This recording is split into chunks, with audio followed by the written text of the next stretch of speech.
Hey, what is happening, everybody? This is Dregn Durant of the Yasuhiro88ch, and I hope you're all ready for a little bit more Horizon Exploration, the channel's sci-fi tabletop RPG that we play right here. I am Dregn Durant of the Yasuhiro88ch, and we're going to be jumping in with our 5 players, and we'll do a quick little recap. We'll say hello to the party, and we'll do a quick round of just introductions so everyone knows who's playing who. And we'll get into it. All right. Well, without much further ado, let's go ahead and drop down here. I'm going to go ahead and put my helmet on. We're going to be jumping into the driver's seat here. And with that, one of our players, hello, Pita. All right. Jumping over. Here we are. Now, we'll do a quick introduction of players, get everyone in here, and here we go. So at the top we have Sam Stonewill, played by Peter. Hi everyone, I play Sam Stonewill, the resident technician and a fanboy of Koji Akiyama. Nice. Yeah, Koji Akiyama fan club when? I've never met someone so buff. Right? Oh man. Fist to face. Make jam. Next up, Maxine Beck, played by Sean. How's it going? I'm Sean, also Asbiel, and I am playing Maxine Beck, Dust Patriot, coolest nickname in the party. It's canon now. It's been canon since the start, bro. What are you talking about? The coolest part is canon now. Is what he's saying. We'll see. But the other contestant for coolest nickname in the party, maybe we'll see. But Cadin Lumin, played by Calvin. Hello, Calvin. Played Cadin, the local mysterious guy. That's just gonna be your slogan. Yeah, that's my slogan now. I am mysterious, although I might be less mysterious after today. We'll see. But I'm the mysterious guy. Man, that's like doesn't answer questions when he's asked. That's like that Fall Guy mysterious stranger who pops in. Who is that guy? I don't know, but he's mysterious and he's a stranger. All right, next up, Daario Cortez, played by Sergio. Hey everyone, Sergio. I'm your team ranger, and I'm actually a big fan of Cadin, though. I like the brooding nature and the mysteriousness of him. Oh. Oh, we picking sides? We're picking sides. All right. This is gonna be enjoyable for this trip. Yeah. Betrayed if Sam doesn't like me. I mean, if we're supposed to pick favorites, I'm Team Dario. Oh, we're getting triangles now. Oh boy, oh boy. Ooh, getting saucy in here. All right, but last up we got Koji Akiyama, played by Corey. Hello. I'm Corey, playing Koji Akiyama, the resident angry lad, and my vote is for Maxine, for the record. Dang. We're Just a circle of love. No kidding. You guys are all making a big star in my mind, but you're all stars. All right. Well, let's jump into it. We're going to talk a little bit of a recap, and we'll jump into the continuation. So last time, on episode 12 of Horizon Exploration, we were down a Koji, or at least part way through, but the party had set off with the Banuk caravan as a catastrophe storm was brewing in the distance, which, if I could remember where everything I moved is, here we go. The catastrophe storms that have been brewing nearby. Banuk and Cedar had returned to the camp ahead of the party, as the party split off with a vehicle and with a member of the caravan, Luca, to go investigate the first storm that had hit, and the salted lands had changed back to ocean. They returned to the rest of the camp. Everyone was getting packed up. The party helped, quote unquote. Couple different motives mixed in there, but quickly the camp had collected itself and had set off. And after about several hours, quarter of the day, of travel away from the storm that was brewing, they took a rest. The next day, they decided to leave early after a bit of a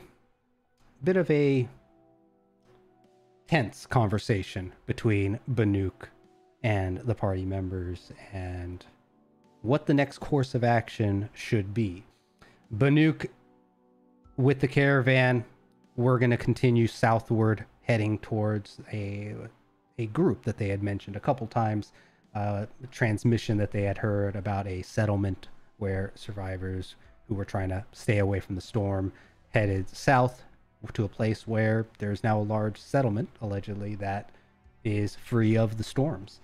Whereas the party had argued that the name that they had heard very recently, Ignis, who may be responsible for these storms and the changes on Aurora Green, may be responsible. And perhaps with the skill set of the party, they could take on this Ignis with a bit of help from the camp via some kind of a support or whatnot. That conversation, however, ended tensely as Cadin erupted in fire, his eyes burning in glowing red embers as Banuk stumbled back, muttering the words Ignis, and raised a few questions within the rest of the group. But the following day, as the caravan was once again preparing for continued departure, this is when Cedar had met with a couple of the party members to discuss what the next course of action would be for the party, and had kindly relinquished one of their armored personnel vehicles, one more geared towards personnel transport rather than quick reconnaissance or combat, like much of the other vehicles the camp were in possession of. And now the group has their very first vehicle, which is this little baby here. Again, we are using AI generated artwork, so don't mind the nuance. It's all for flavor and vibes. But yes, the party now has their very own vehicle, which they had loaded up with a few supplies they were able to collect from their aid of the camp, and loaded up and were beginning to set off. Now, Koji, who once the party had acquired the vehicle and had helped the camp, had decided to kind of crash in the back of the vehicle, and the current orientation that we see on the map right now, the screen right now, is the current orientation within this large personnel vehicle, which seats 7 people comfortably, has a bit of trunk space, and has a bit of a space overhead where perhaps boxes can be placed as well. So seems to have a decent amount of storage for its size. It is adequately armored. And currently, Maxine has, well, I don't know if convinced is the word towards Sam, but has managed to convince the party to take the driver's seat. And with that, the caravan had begun to set off. A few of the caravan members had said their goodbyes. Unfortunately, Banuk did not make an appearance as he was leading the caravan away. And I guess the only other worthy note here that I can recall is that Sam, you had also gone to the caravan before they departed and dropped a little H2O cube and created some water in a empty barrel that was fastened to the back of one of the vehicles. But again, party quickly regrouped. The vehicle hummed. The party had spent a little brief moment recalling where the nearby cities were and where they were headed next. Seems to be the consensus is currently set to Fontaine, which, do I even have it saved in the game? I did not, but with the exception of maybe 1 or 2 members, Fontaine was a relatively new name of locations on Aurora Green. And with that, we'll let the party take the wheel as they are now again beginning to set off in their armored vehicle.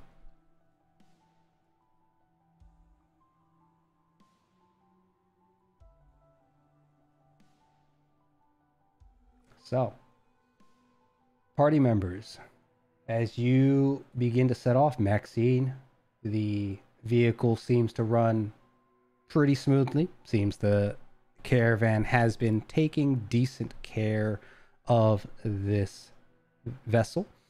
And around the time you guys were setting off, I think Cadin had made mention of... What was it? Did you say you were going to maybe get interrogated? I think the party had joked about it a little bit as they were getting into the vehicle. Yep. I don't know what they actually intend. That's entirely up to them. But... Yeah, sure. Yeah, the ride, none of the party members know exactly how far Fontaine will be, the trek to get there. But according to the others from the caravan that you've heard bits and pieces of, Fontaine and actually all the cities seem to be quite a distance away. You guys were all cautioned prior to receiving the vehicle that, well, if you were to travel on foot, it might take you upwards of a month or more to reach these locations. But now that you have a vehicle, that time should be drastically cut down.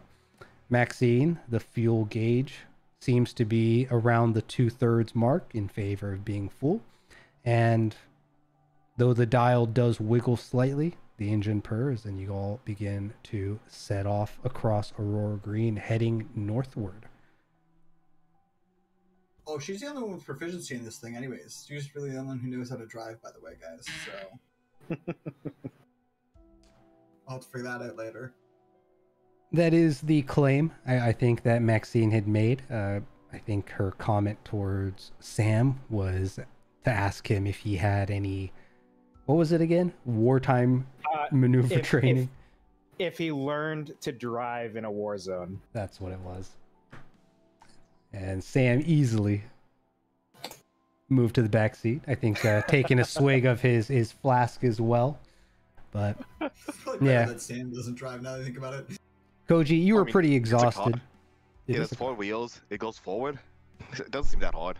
I meant the fact that you're probably usually drunk most of the time. I mean, can't be that hard. Pedal on the right?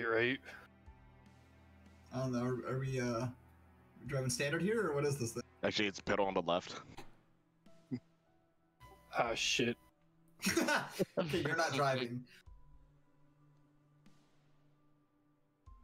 But Maxine, being in the driver's seat, you have a few ways to go about this because you are heading northwest. Was that correct? I know you were heading northward in the direction that you believe Fontaine to be. The landscape around you, relatively flat. There's some boulders and rocks kind of nearby as the terrain is relatively unchanged from where the camp had settled prior. To the west, right, you all see again that catastrophe that is still brewing.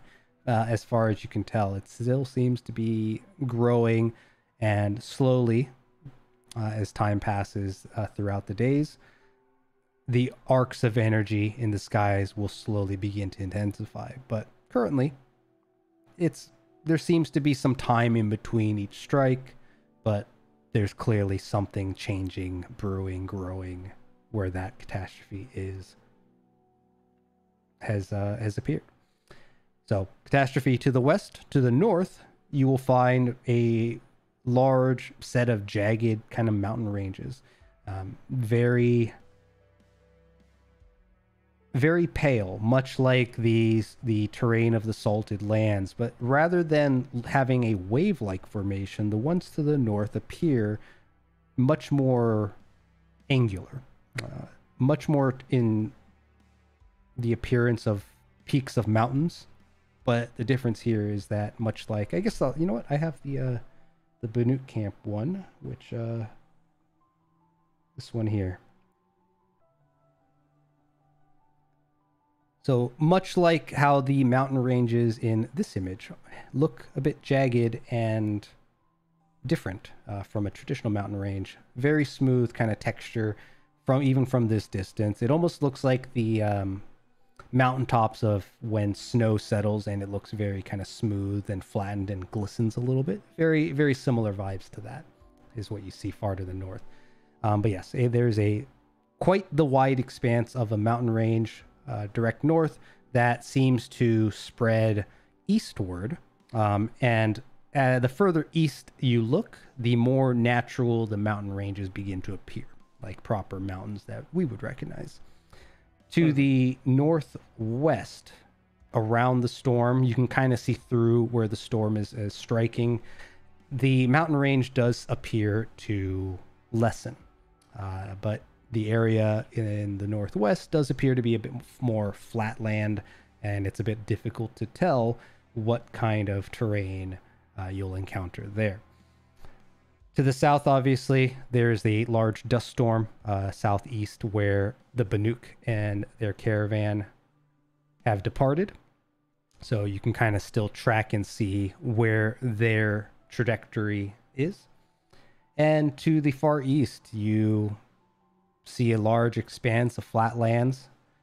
And in the farther distance, you'll see a few instances of kind of tree line, some more kind of rocky surfaces, as kind of the curvature, right, of the planet prevents you from seeing too far across down the horizon to the east.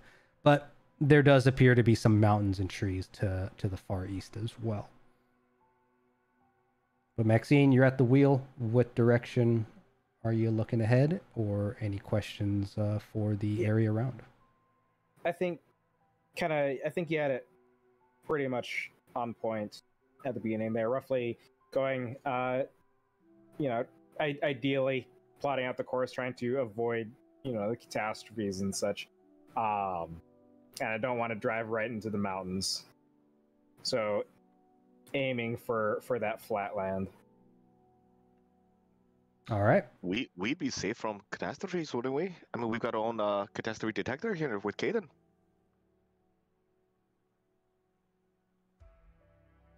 You could tell when the catastrophe is going to hit, couldn't you? Yeah, but that one that we just went through I kind of come out of the blue. Usually you have a little bit more warning.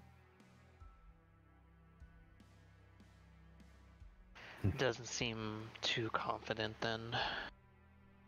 Oh, well, no one's coming. I just don't know how much warning we'll have. It's worth remembering that when the bad feelings happened before, we still lost a vehicle. We don't want to get in it that much if we can help it. Giving a wide berth is still the best. What happens to the land when the catastrophe hit? I mean, those salted lands all became water? Where did the land go? It's changed. That's kind of what those storms do. Is that what happened in that one place you keep talking about? Edrison? Edrison? Yeah, that. Yeah, it was the epicenter of one of those effects. Did it turn to water like that one? No, different effect. What happened? Giant fireball, a lot of destruction. There was some. It wasn't like a regular fireball though. Like it was explosion outward, but there wasn't ash and destruction left in its wake. There was some ash and destruction, but there was also just things left changed. Weird looking materials, different kinds of plants. It just kind of all changed. Have you ever tried to go back? Since then, no.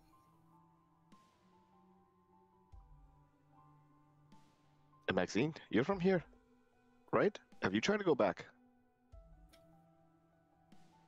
I haven't had a good opportunity yet. Have you been to Edrison before, Maxine?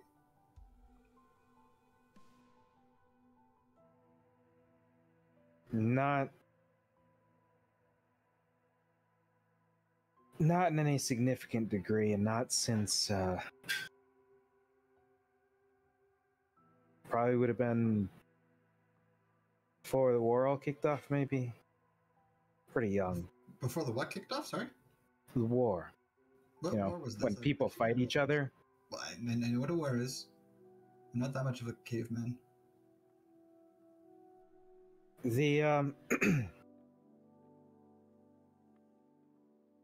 it's a bit of a strange one, right? You think of a war, you figure you've got one side and the other, and you can quantify them and put a name to the face. And this one, the best we got is pirates, mercenary companies, all seemingly working for someone, but not sure who. Where was this? Cadin, I'm gonna have you give me a history roll with disadvantage. With disadvantage? Okay. Disadvantage. Yep. I liked your comment earlier about I'm not a caveman. You absolutely are a caveman. I may have lived in caves, but I'm not entirely a caveman. I don't know about that. All right. 8. 8. Yeah. Cadin, so while you were out hiding, in your backstory, you had other conflicts that you were primarily focused on. You, through rumors that you've occasionally heard, you've heard obviously rumors of this Ignis fellow. You've heard rumors of the changes within Edrison, but a lot of the news that you heard were pretty local to Edrison. You knew that there was fighting going on. You knew that there was this growing conflict, especially after the cleansing. There seemed to be some kind of a power struggle, but you haven't really heard too many rumors about a quote unquote war. So this is a little news to you. Oh, yeah, I thought so. Yeah. It was widespread enough. So,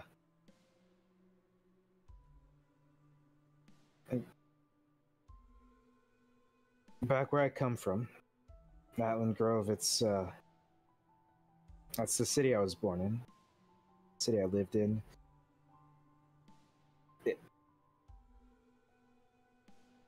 When they came, it was only natural to fight back. Someone's gonna bring war to your doorstep. You're gonna do something about it, if you can. And our family understood that, understood the importance of protecting what's ours, protecting our people. And we all did our part. But still, whoever these people were, their war machine tore us apart. Reduced Atlin Grove to dust. Did they have any symbology? Maxine, remind me, how old were you roughly when you were involved in the war? I believe A it professional was killer at 5. exactly. Just walked right out of the delivery room with a rifle in hand and a helmet on. The rifle came with the delivery. I think it was something like early 20s-ish, somewhere in that area. Yeah, so it would probably have been like 6 to 8 years ago. Is that right? Because I think you're in your Something 30s, like that. right? Yeah. Yeah, like early 30s.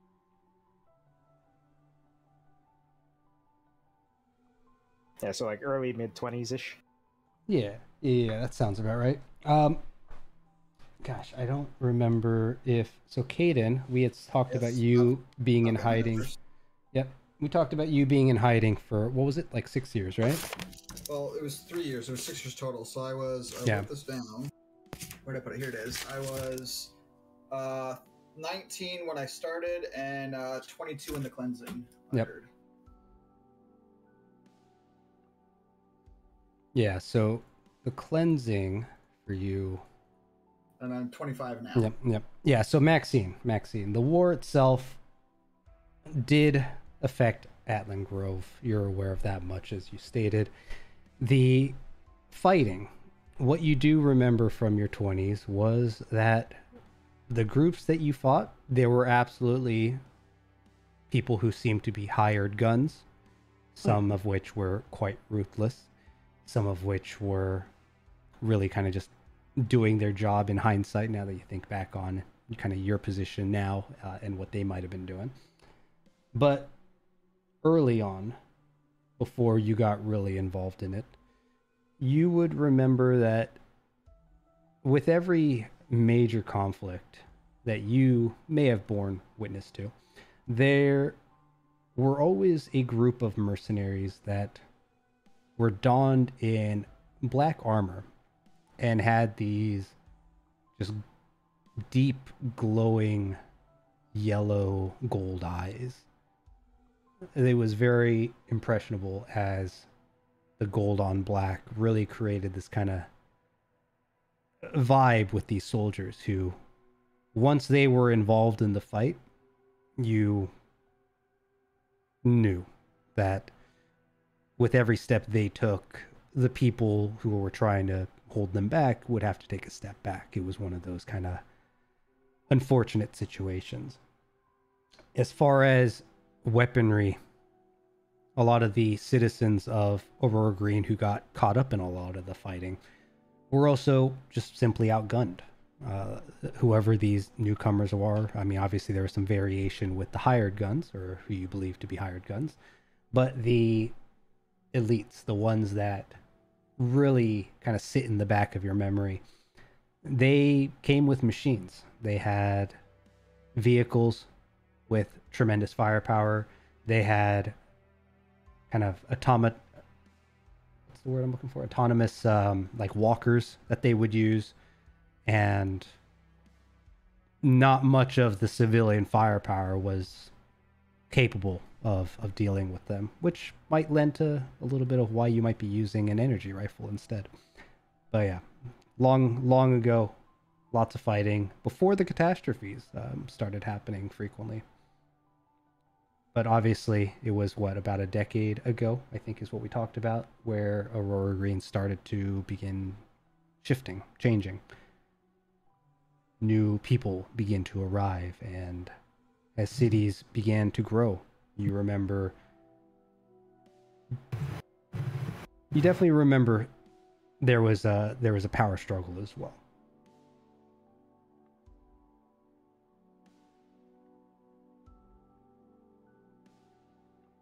But as Maxine, you guys drive for a good several hours, getting to the point where afternoon begins to roll in. The skies kind of seem to reach their brightest as the area around you is covered partially in shade from the mountains as you get closer and closer to where the mountain ranges to the north are. And as you do, you're going to have to make a decision because if you were going a bit more direct north-ish, maybe slightly slanted to the west, you're still going to come across those mountains. And you're going to have to make a choice of whether you go into where the mountains are in hopes of a way through. You can go to the right, eastward, where the mountains continue in hopes that maybe there is a way through that way. Or you can continue more westward, where the mountains seem to kind of die off and more flat surface seems to be available. I vote through the mountain. I've always felt more comfortable within the caves, within the rocks. Plus, aren't we safe from the catastrophe if we're underground? You're deep enough, yeah. We saw a rocket ship come out of mountains that turned into water. I think we noticed a rocket ship in hiding in a cave from a catastrophe. It works, I assure you. I've done it plenty of times. It works until it doesn't. It worked for 6 years. 3 years? A few years. How deep do you think rocket ship's got to be to hide under the mountains? The rocket ship has nothing to do with the storm. The rocket ship's a completely different thing. There could be a rocket ship under the mountains, who knows? Well, with the open plains on the east side, at least we would be able to see. I cannot hear you, Daario, at all. At least with the plains on the east side, the open plains, we'd be able to see a lot easier. I'm indifferent. You guys pick. Maxine is in the driver's seat, so unless there's any objection, Maxine will simply drive that way. But yeah, Maxine, what are you going to do? I'm not confident in our ability to get this thing through any kind of caves, and not to mention there's no saying that such a thing would have any kind of exit if we were even able to find one, so to the plains we go. Okay. Now, Cadin. Mm-hmm. I think if we're gonna keep this going, we need a bit more information. We need to know what you do. I mean, we're gonna be a team. We've got our marksman. We've got our bruiser. We've got a medic. We've got a drone operator. What do you do? That's hard to describe. As I don't entirely understand it myself. But the best I understand it is I enforce my will on the world. I don't know. And he's gonna flick his fingers, and the fire will form above his hand. I'm gonna draw my pistol and aim it at him. The fuck are you doing? I was showing you an example. Fire. Don't show it in here. You're gonna blow this car up. Perfectly safe most of the time. Just put it up, would you? It's scaring me. I'll put that. Now, you said prestidigitation? No, that was I just basically prepped a firebolt spell but didn't cast it. Okay, I'm going to have you give me a... Fuck. Yeah, that's not the right thing you should have said. But I'm not gonna bully you guys like that right now. But what I will require you to do is give me an Arcana roll. Cadin actually blows the car up. Yeah. I had a conversation. I forget who. Maybe Sean, it was you, about preparing spells and not casting them. Yeah, actually, it was. You never mentioned this to me. Sorry. Well, no. When you you ready a spell, it's technically cast already. You're just holding it back until you unleash it. So saying fireball, note for future. But real quick, Maxine, did I hear earlier that you were heading towards the mountains or the plains on the left? Plains. Gotcha. All right, and then back to Cadin. Yeah. So with an Arcana skill of 17, what I'll say is, we're not going to prepare something that explodes. What we'll prepare... I would just press that if... you make a simple flicker of flames with the snap of your finger, and it shows brilliantly, which is what catches a few of the others off guard. But yes, Cadin, you, with another kind of release of your fingers, the flame dissipates away, and no harm befalls the party. Yet. Yeah.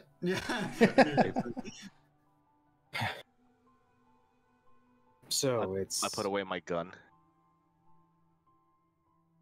It's a neat party trick, Maxine.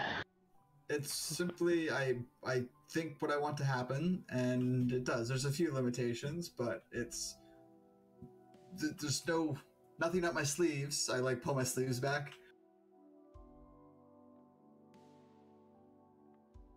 Were you born of magic?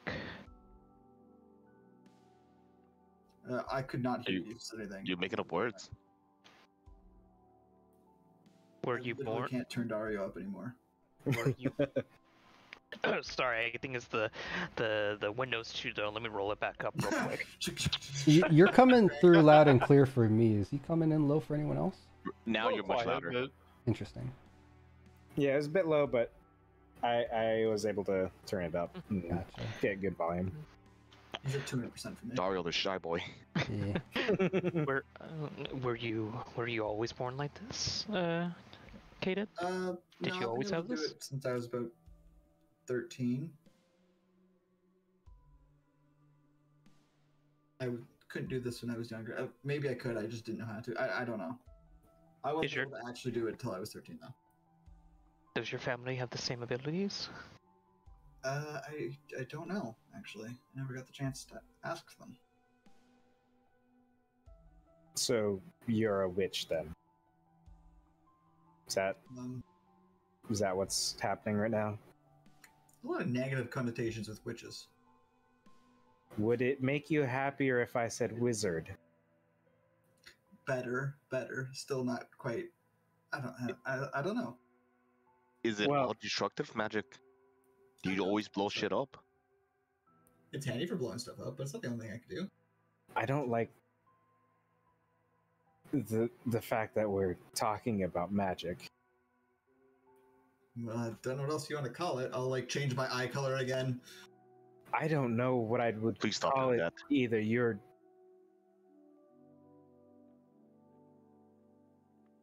man,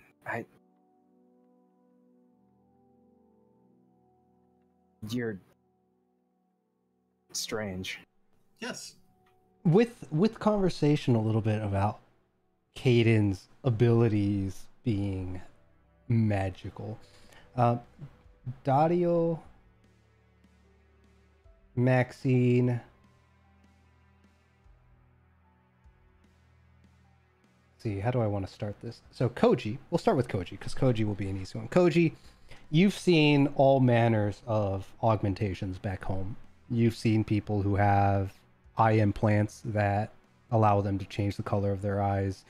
You've seen people who have their arms changed for prosthetics, or fingers or hands changed for prosthetics, and they can pull out a lighter. As far as you know, Cadin seems pretty dang natural born, and without any sort of modification. So at least at a glance, unless he's just a really advanced machine, he seems to be this shit seems to be coming out of nowhere. Kind of weird.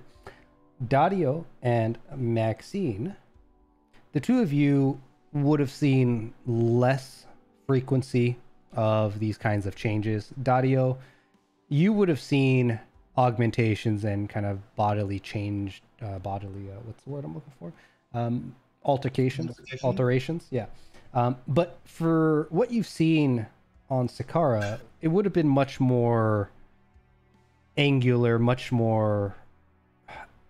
It wouldn't have been used for just changing eye color. The things that you've seen have been more geared towards efficiency, productivity, the elite, right? Very kind of the Apple of augmentations, we'll put it that way. And then Maxine, you've seen a bit more of the gruff stuff, right? People who, both on Aurora Green, who have had mercenaries in particular, who have had some augmentations, but generally the ones you've seen outside of Dynasty have been pretty crude. Dynasty, on the other hand, seems to have some pretty top-notch advanced stuff. And Sam, your exposure to kind of the ability to change eye color is really less about the ability to change eye color. You've seen a lot of technicians who have kind of swapped out their more fleshy elements for mechanical. There have been technicians who have kind of packs that have assisting arms that will come out, or others which literally their entire arm is a tool belt, and their fingers can actually tinker with electronics or whatnot. So to each your own, you've seen similar forms of either technology or modifications, or for a few of you guys who come from a background where their entertainment may have been around. So Daario and Koji, you guys may have seen people who call themselves magicians who can do these amazing feats, but Cadin doesn't seem to fit the bill in any of your guys' heads. At least not from what you guys have encountered in your past. You're not like a weird robot, are you? Nope, not as far as I know. Have we seen him bleed? No, I don't think you have. We could. I would prefer not. I'm too busy driving anyway. Yeah, I'm pretty comfy back here. I suppose we'll figure out eventually. I don't entirely. I would. I'd tell you more if I knew more, but it is something I am still figuring out on my own. So you can just do shit like that? Yep. Then this Ignis person, they are they magic too? I don't entirely know. Partially, yes, actually. So, Ignis isn't one person, as far as I know. It's at least two. God damn it. What do you mean two? Yeah, how do you know that? Because I'm one of them. What? Ignis is a person who actions at Edrison were tied to, and was later co-opted by the girl that Banuk knew. So you're saying what happened at Idris was partially related to you? Or your fault? Some of the things there were me, some of the things there were her.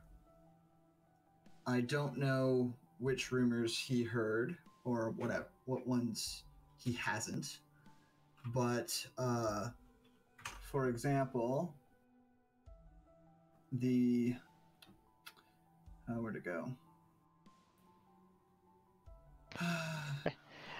There was rumors of mass, I guess, graves from Ignis, and that was not me. I don't know if that actually happened, but it got attributed to Ignis. Whereas other things, like there was a medical facility in Edrison that burned down, that was me. Why would you do something like that? It was a front for organ trafficking. A front for trafficking? Organ trafficking. Hearts, lungs. That's pretty common. And I had a distaste for the practice and the people involved. But if I understand correctly, what you guys did, you changed the whole city. You destroyed people's homes and lives. To what? No, I Stop said one that. operation? I said I burnt down a hospital. I didn't say I did all the other stuff. I wasn't a Are hospital. you a part of it? Of what? Of what happened at Edrison? No? What thing that happened at Edrison? A lot happened at Edrison. If the catastrophe, to change it. I was partially involved in that, but that was not something done on purpose. Are you also the reason now there's catastrophes happening all over this planet? Did you guys start off a chain reaction? I have no idea. As far as I know, I didn't do anything. Is there any chance those bad feelings aren't, oh no, a catastrophe is coming, but instead, oh no, I'm about to make a catastrophe? They've happened far away from me. They've happened around me, but they've happened far away from me as well. The ones that Banuk and his fellows have been running for years, I was nowhere near them.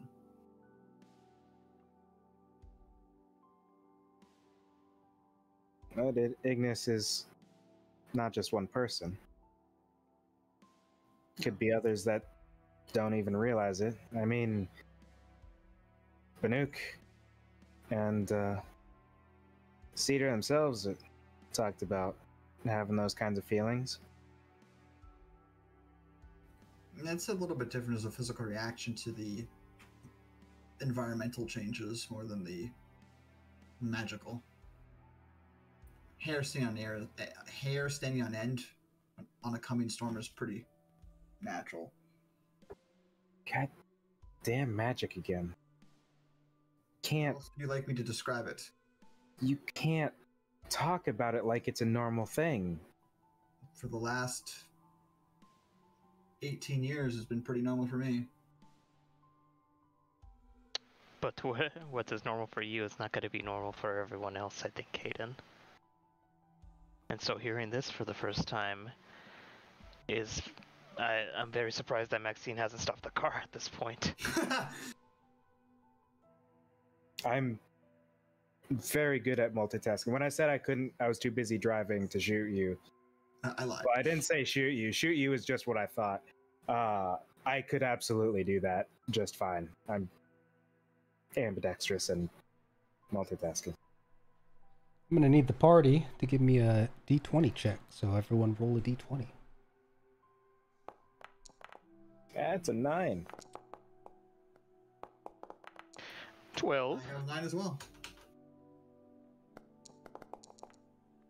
Did my roll go through? That is an 8. Sam, I do not see you yet. Do it again. There we go. 10. All right. Cool.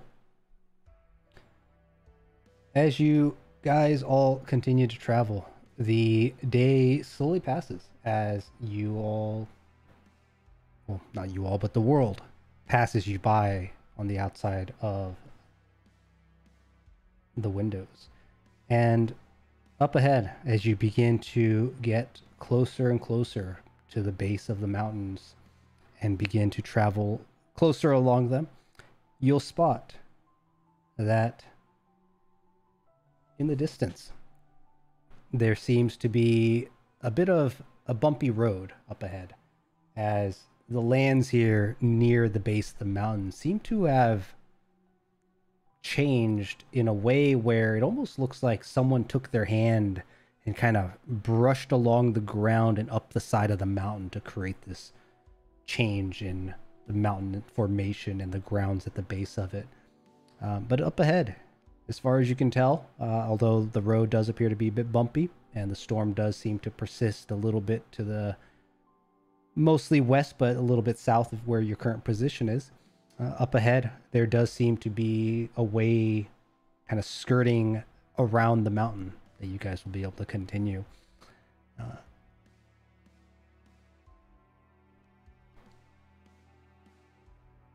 Definitely keep that course, trying to get around the mountain without going too far off course towards bad stuff. But otherwise, the terrain has been at least leading to where you guys believe catastrophes have hit, seems to be fairly even, fairly predictable. Obviously, the land up ahead looks shifted and changed, but with the current vehicle you're in, Maxine, with your experience driving during wartime, this might be a little bumpy and uncomfortable for a little bit, but doable as you venture forward. The daylight, however, is beginning to darken as the skies in the Aurora Borealis up ahead begin to become brighter. Or skies darker, Aurora brighter. Maxine, are you still feeling okay with the drive? We'll have to get in a little late. Probably wouldn't hurt to have someone take over sooner or later.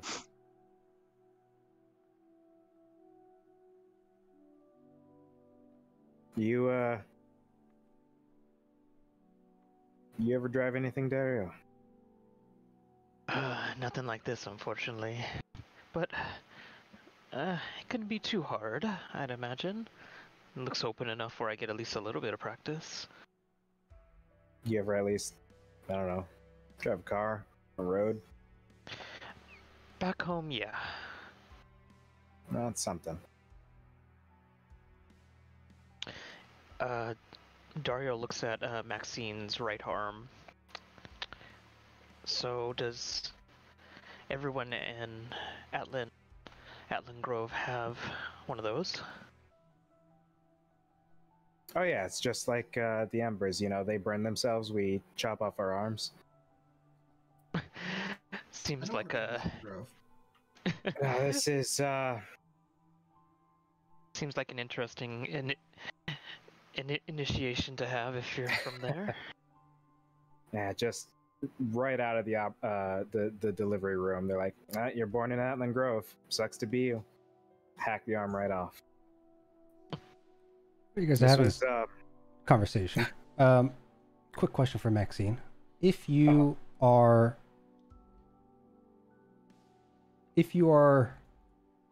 what is it? I need you to roll me either a persuasion or a deception based on your intent. All right. I'm gonna go ahead and do one of those then. I'm gonna do it this way just because it's funny. Do it this way. Do a private GM roll. Okay. All right, interesting. So, Maxine, or not Maxine, Daario, as much as Maxine has up until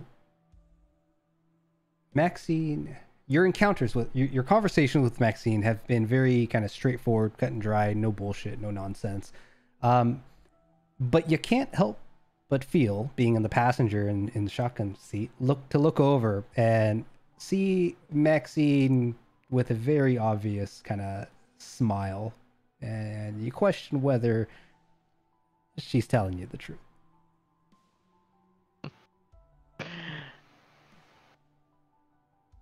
Now, Maxine, it'd be hard pressed to believe that they'd do that to anybody from where you're at.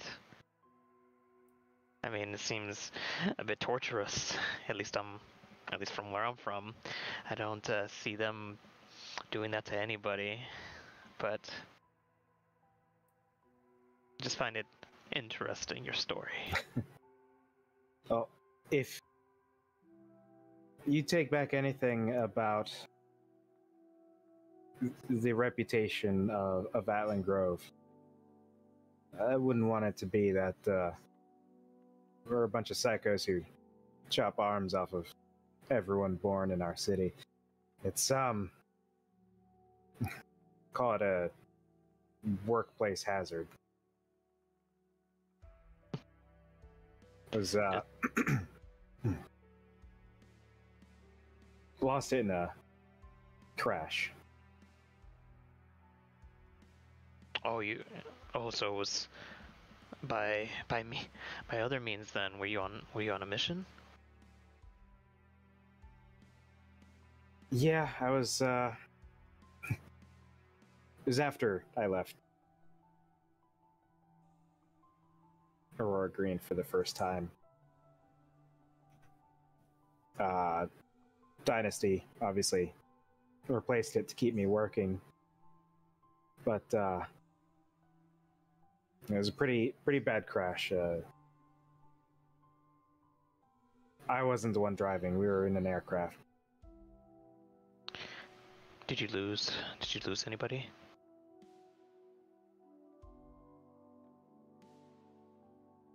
We lost two, and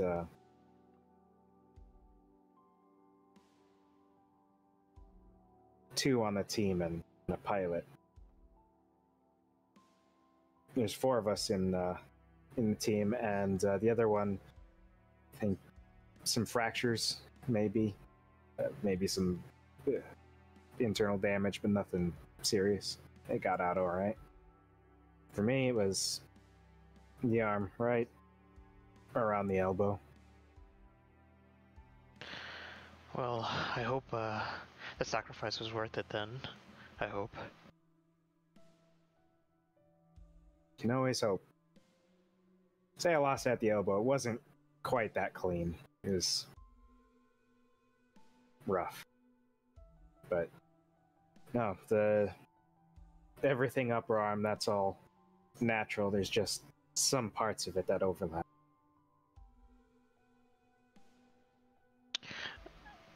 Looking at it, well, looks like they did a pretty good job then, all things considered. But sorry to hear. It is Dynasty. They do have the money. Well, I can definitely tell that here. I think that's why we're all kind of here, to get a little bit of that. Speaking of money, And jumping back just a little bit, I was real curious about something. Koji. Yeah. Well, we've determined that I learned how to drive. Damn well, too. And we've learned Daario can at least drive a car on a road. Have you ever in your life been behind the wheel? Or do you just have someone to do that for you? Yeah, I've been driven around. I don't drive.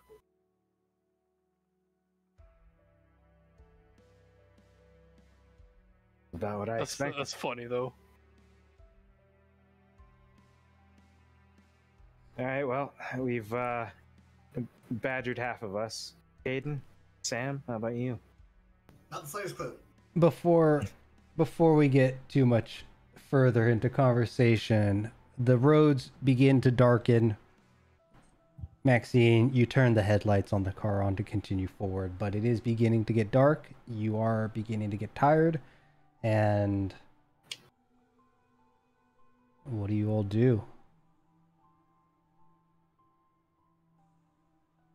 Well,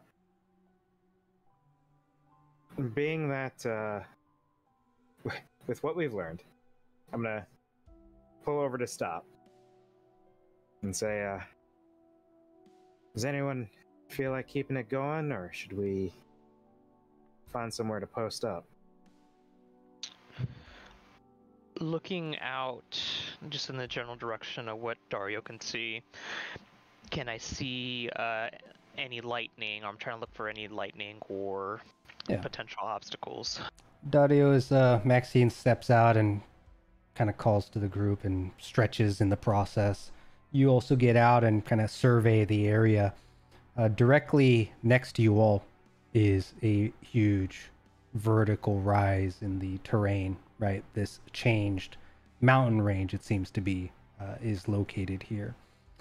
To your far enough west, you can actually see what appears to be water, as there seems to be an ocean in that direction.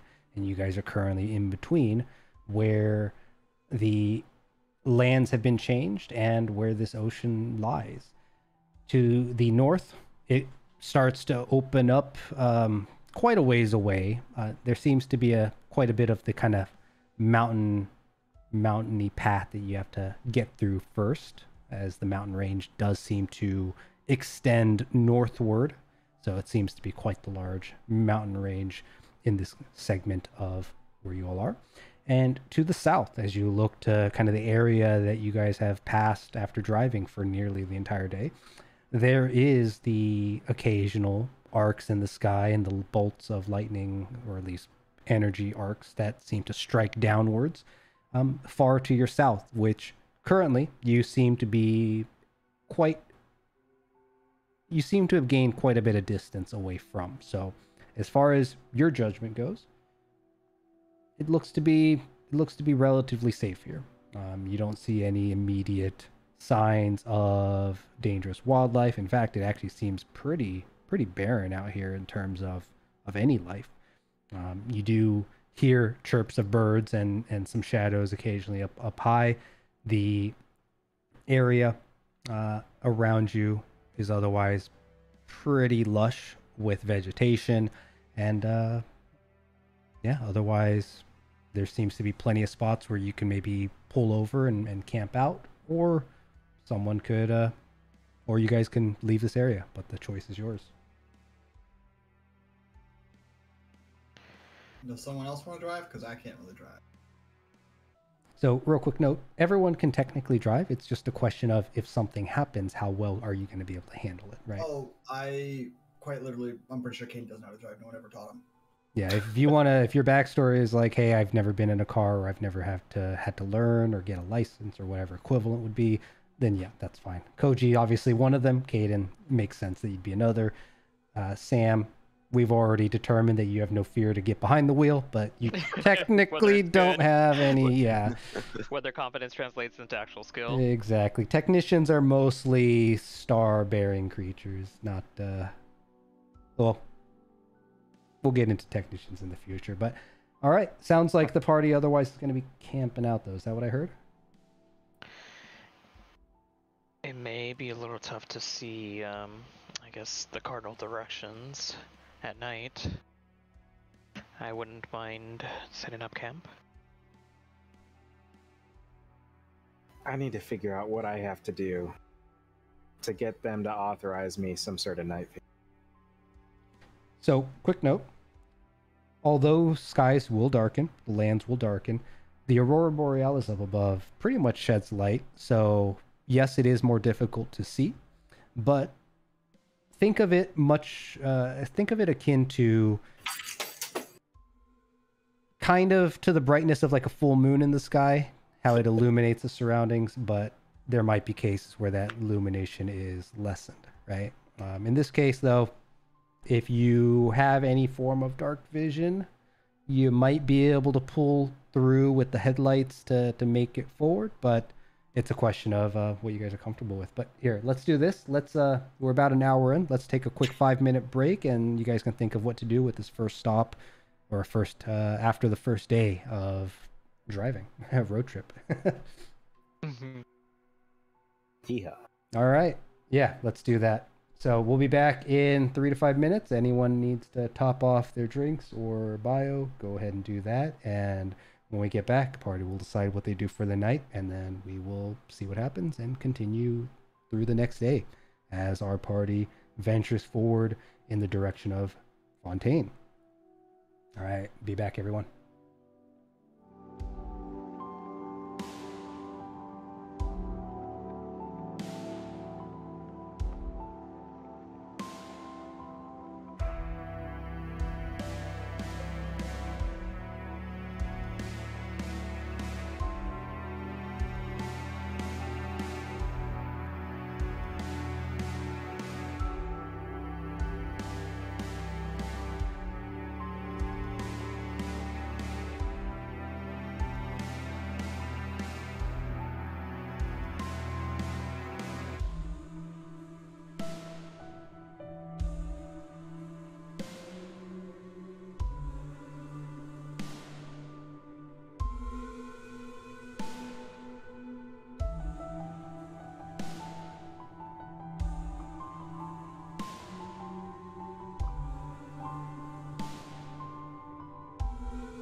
All right, welcome back, everybody. We're here.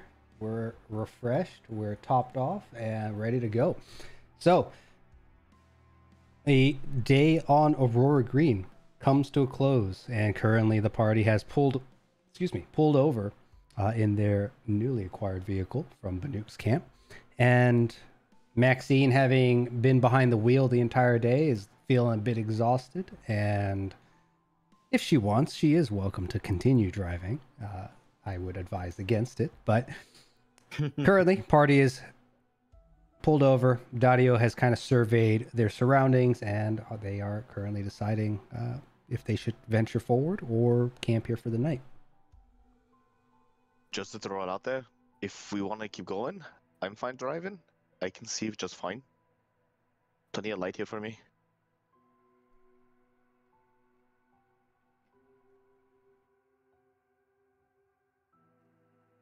Not everyone at once now. I'm up for any option. Yeah, I probably shouldn't drive, but we can do whatever you guys want. Be nice to get out and stretch my legs a little bit. I might not hurt. At the very least, take a quick 5. And while we're doing that, Sam, you can answer my question. Have you ever driven anything before? Yeah, yes. Although not typically ones with wheels like this. I mean, on our belt, we'd have ships that travel from belt to belt, and we'd have to carry minerals back and forth. So I'm used to driving much slower vehicles. I've never been the pilot of any fast-moving spaceship, but I mean, something as basic as this, I think I could handle. Well, the important thing to remember when you're on the ground in something like this is keep in mind how fast you're going and how sharp you're turning. Noted. Because if you roll this thing and we lose it, I don't know what I'll do yet, but there will be consequences.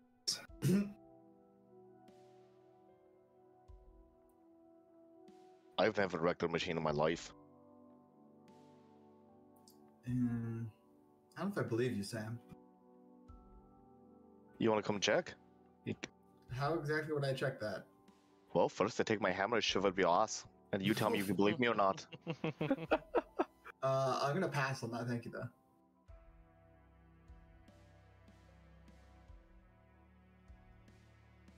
Well, if you're comfortable driving in the dark,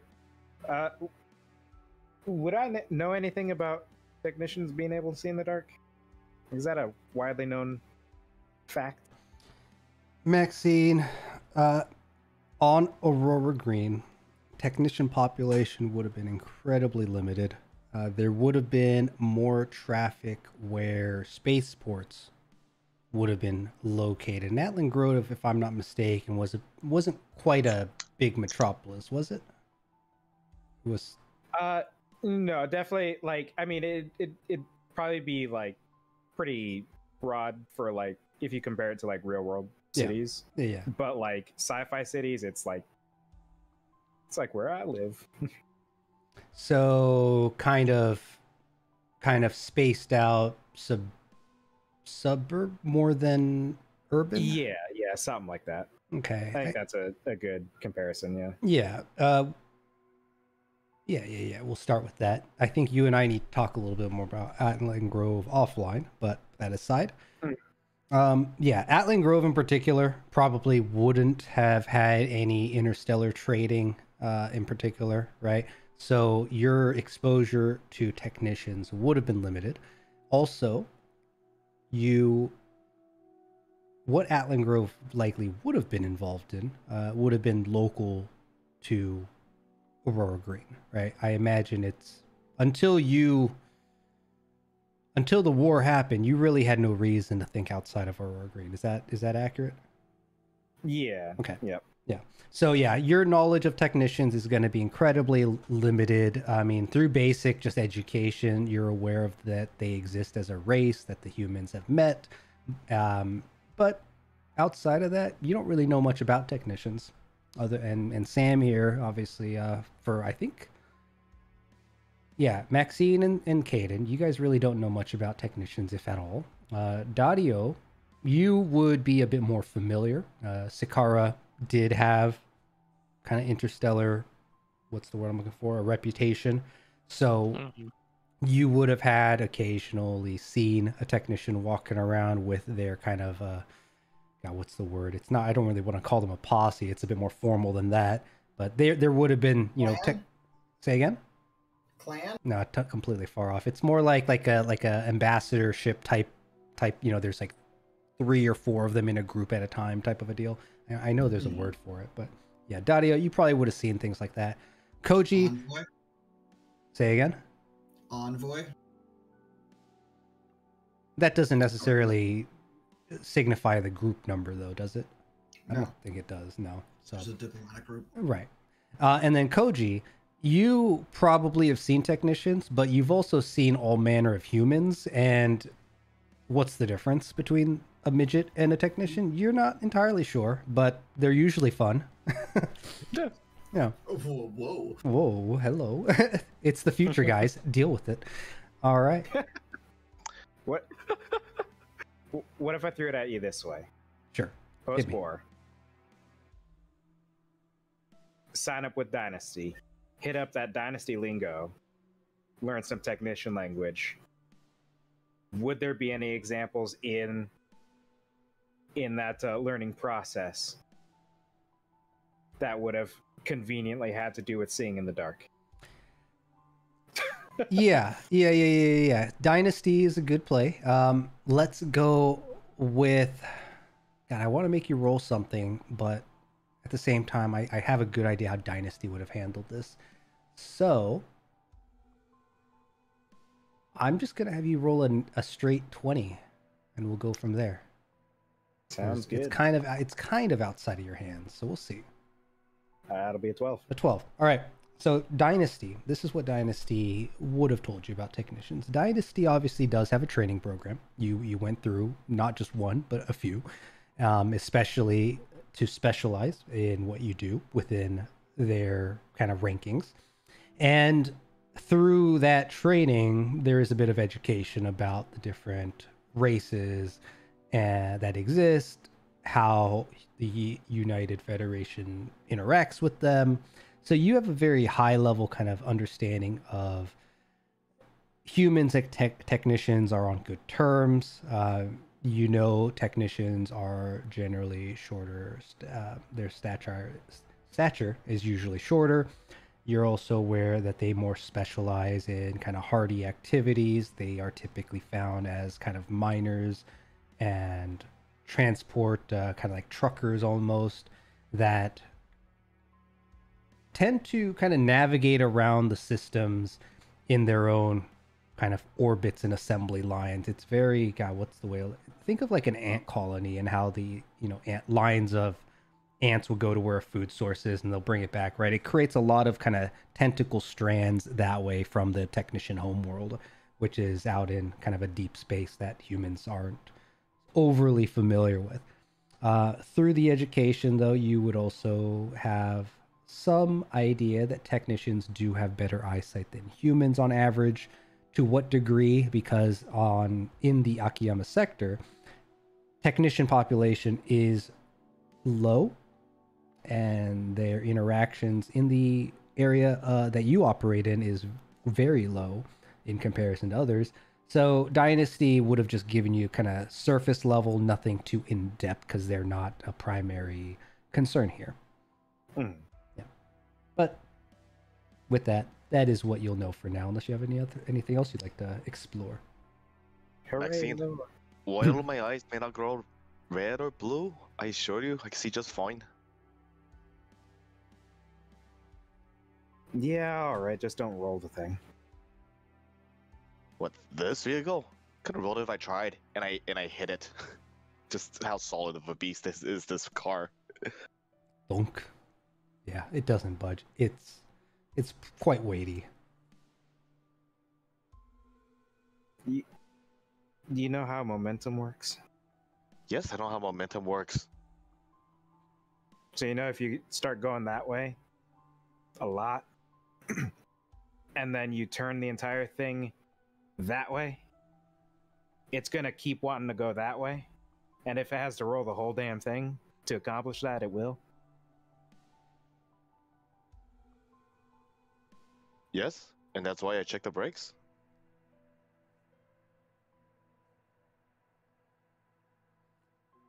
Sam, I'm gonna have you give me a persuasion.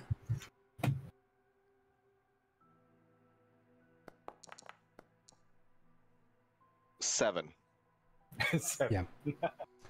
And Maxine, if I'm not mistaken, your insight is gonna be above that. So, Maxine, you're just incredibly skeptical based on what Sam has told you.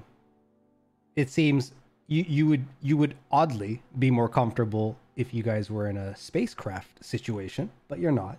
But without anyone else voicing to take the wheel, you're getting too tired to really refute him. Maybe I'll just throw on my armor, and that'll make sure I don't die if something goes wrong. Wait, this is D&D. Doesn't everyone just sleep with armor on?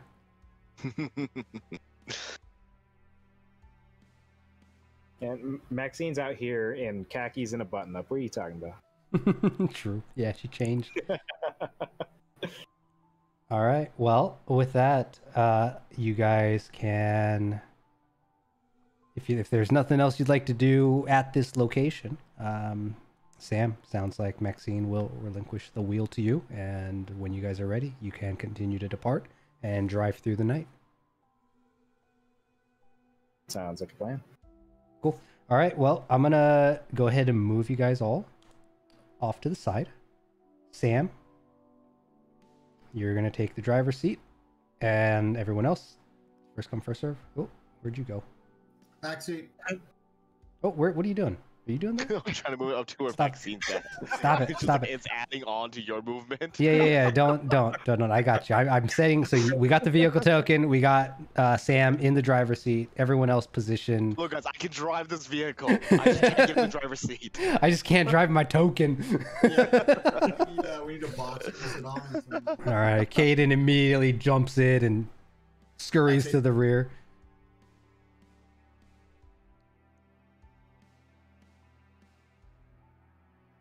I was comfy back there. I agree. Is the seat just indented because of how heavy Koji is? Absolutely. How much does Koji weigh, dude? All muscle. All muscle, no brain. Real. I mean, Gets in more than one way. God damn it! I was gonna say that. all right. Everybody well. cozy. Yep. I scoot the chair up quite a bit. You sure do. You give it a few pumps to raise it up as well. And Maxine's a full 6 feet, so. Yeah, Koji got so much legroom now. yeah, Cadin, you're having a hard time seeing past all these tall people sitting down, covering up. Sam, do you need a bedroll behind your back? A little bit closer. Wait, you guys can see the hood of this? No, I'm just gonna be just fine. If you guys want to get some shut-eye and sleep, that's fine too. Daario puts on his seatbelt very tightly and makes sure that it's working. Koji's still going absolutely seatbeltless. Look, Cadin is too. Okay. Kind of lean forward a little bit and just whisper to Daario and say, "If you see anything going wrong, just try to grab the wheel." I'll, As Maxine's leaning forward, I immediately hit the gas pedal to the pedal. All the way down. And you guys are back off. into my seat. Yeah. Oh man. All right, Sam's heading We go out. solid 30 miles an hour in this thing. You can. It actually can go a little faster than that, but yeah, I actually you have guys, no idea how fast this goes. Yeah. you guys are out. All right. Continuing, the drive. Sam, I'm going to need you to give me a perception roll to keep tabs of where the vehicle's going, the road, where it may be. 19, 21. 21. Nice. All right. That will actually more than suffice. So the night is pretty easy drive. Occasionally, Sam, you do feel like you see something running across the road up ahead, but by the time you get there, it's gone. Occasionally, you'll see the eyes of some critter out off to the side, glowing green eyes kind of looking your way, reflecting in the headlights. And everyone else who would like to take a rest and sleep will be able to do so, as you guys can do a long rest if you need to. And Sam, you're going to continue through the night, and I'm going to need you to give me a Constitution saving throw. Uh-oh. Constitution saving normal. 10. 10. All right. Yeah, Sam, you're thinking to yourself that, you know, maybe it'd be nice to sleep and such, but you're going to power through. You're going to manage just fine. Interestingly, the more tired you get, the more focused you seem to get, which is, you've noticed this before, but that's normal for you. Okay, as Sam continues to drive through the night, another solid bit of time passes, and you begin to kind of pass the highest points of this mountain range.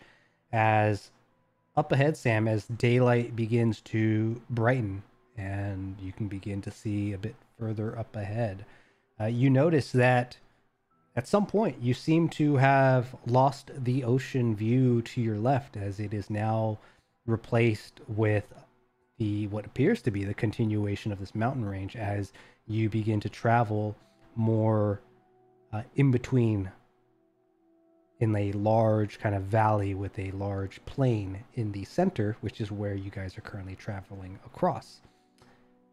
Far to the north, you still continue to see a bit of a series of mountains to your sides, but up ahead seems to open up wider and wider slowly as the range of mountains begins to shift, primarily from being on your right to the east to now becoming more prominent on your left to the west. And with that, it is now early daytime, and some of the other party members will begin to wake as they see fit. And Sam is continuing to drive. And Daario, whenever it is that you get up, you'll probably see Sam is driving with one hand on the wheel and his other hand on his flask in his hand. Well, seems like you got a little comfortable with the drive. What? Huh? Yeah. It helps you stay awake. So how you feeling? How you feeling, Sam? Or kind of a little beat here. Yeah. Well, if you're feeling up for it, maybe I could take over for you if you're feeling a little tired. I know must have been a bit of a drive for you through the night. I'd appreciate that. When I go to slow down the car, I actually just slam the brakes. Okay, yeah. For whatever reason, Sam took that as a time to get out of the driver's seat and get some rest. So he immediately kind of swings over, slams the brakes, and everyone who is not wearing a seatbelt will give me a Constitution save with disadvantage. Those of you who are awake can give me a Strength save.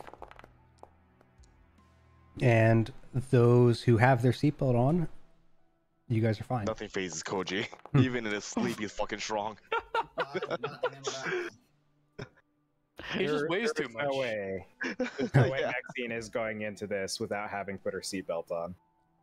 Makes sense. Koji, as soon as the vehicle swerves, the sudden jolt of movement snaps you awake, and as soon as it begins to stop, you just grab the seat in front of you and immediately halt yourself from moving forward. Very much like if you guys have seen a movie or a show where maybe there's a projectile coming towards a protagonist and he just puts out his arm and then stops it, or maybe a villain does that. I don't know. But that's exactly what Koji did inside this car with the headrest in front of him. Just grips it and he becomes an unmoving mass of just all muscle. Cadin. Man, we're just switching off drivers here. Cadin, on the other hand, you I got an 8. are currently a bit twisted in between Maxine and Koji as you first flew forward, hit your face on the seat in front of you if you're laying down, taking 2 points of damage. Okay. And with the instant stop and that momentum carrying you forward, you get squeezed and kind of contorted forward. So you're currently somewhere, actually, yeah, let me move your token here. You're currently like right here. Hey, buddy. What the fuck just happened? Oh, Daario said he get to go driving, and I'm tired. So we're gonna That's not the see. issue. Did we hit a brick wall? I mean, you can look up. There's no wall. Then Why would the there be a fuck am brick I not in wall? my seat anymore? I love how Have you heard of nonchalant. this thing called momentum. Pretty sure Maxine explained it yesterday. Things that can move one way keep moving.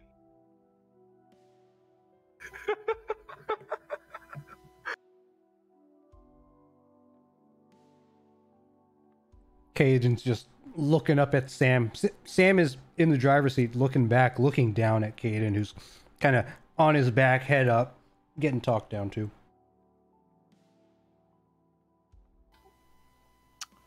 You all right there, Cadin? Look like it hurt a little bit. He's got a little red spot on his forehead.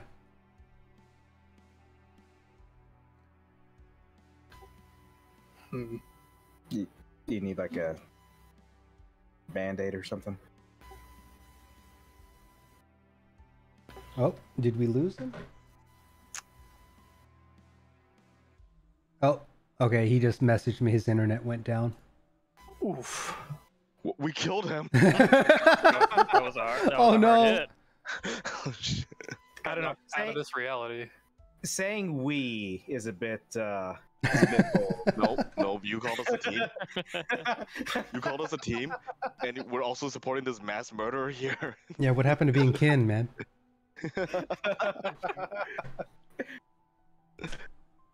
First kin, next team. After that comes Hello, what?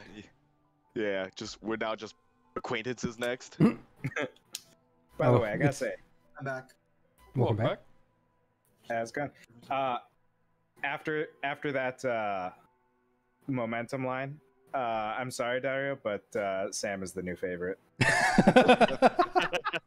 Let's go. Some of that us makes sense. listen to others.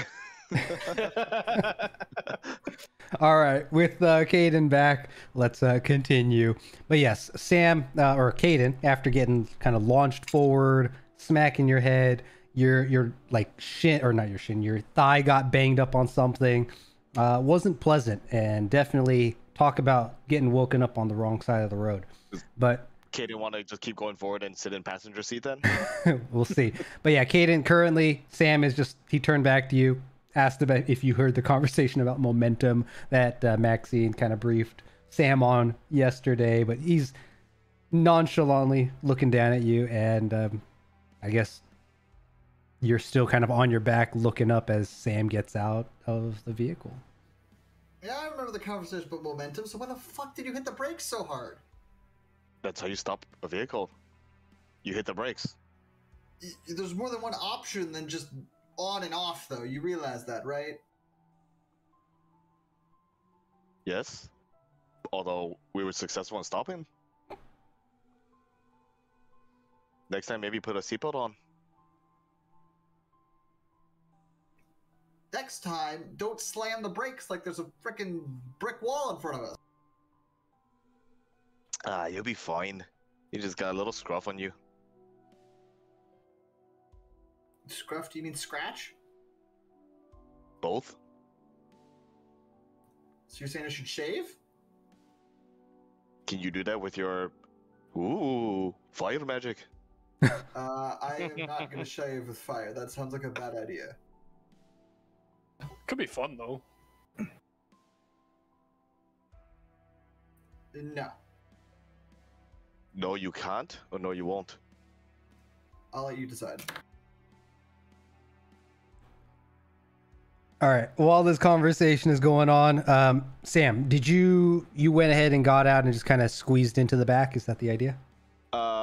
If no one else is going in passenger seat, I'll sit in the passenger seat. But if someone is, then I'll sit in the back. Daario, are you taking the driver's seat? Yep. All right. Go ahead and move your token to it. And then, okay, Sam is going to hop in the front. Cool. All right, Daario, let's see.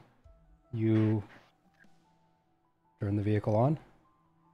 This one's a little different from the makes and models that you know of on Sakara, but a lot of the vehicles on Sakara are actually self-driven, unless you're outside of the main city. Just getting in, I put on my seatbelt. Sure. Seatbelts, everyone. Make sure. I want this to be a nice, safe ride. I'll clip mine up in the back. And then Daario, also give me a perception roll for driving and keep an eye out on the road and what's up ahead and what may come. 19. 19, very nice. Yeah, you're going to have no problems, at least for the foreseeable future. And then Sam, did you have something you wanted to chime in on? I was just gonna snack on some rations and drink some water out of my flask. Sure, good idea, yeah. You guys are welcome to munch as you see fit. Again, this is going to be a bit of a multi-day trip, so you guys can eat a ration. I'm not going to hound you for every day yet, between all of you. We'll see how many days it takes you guys to get there. But yes, you pass the mountain range. Daario taking the helm. You continue forward with definitely a bit of a slow start at first. I'm going to have you give me an intelligence check as well. Intelligence, eh? Can you tell this is a push to start?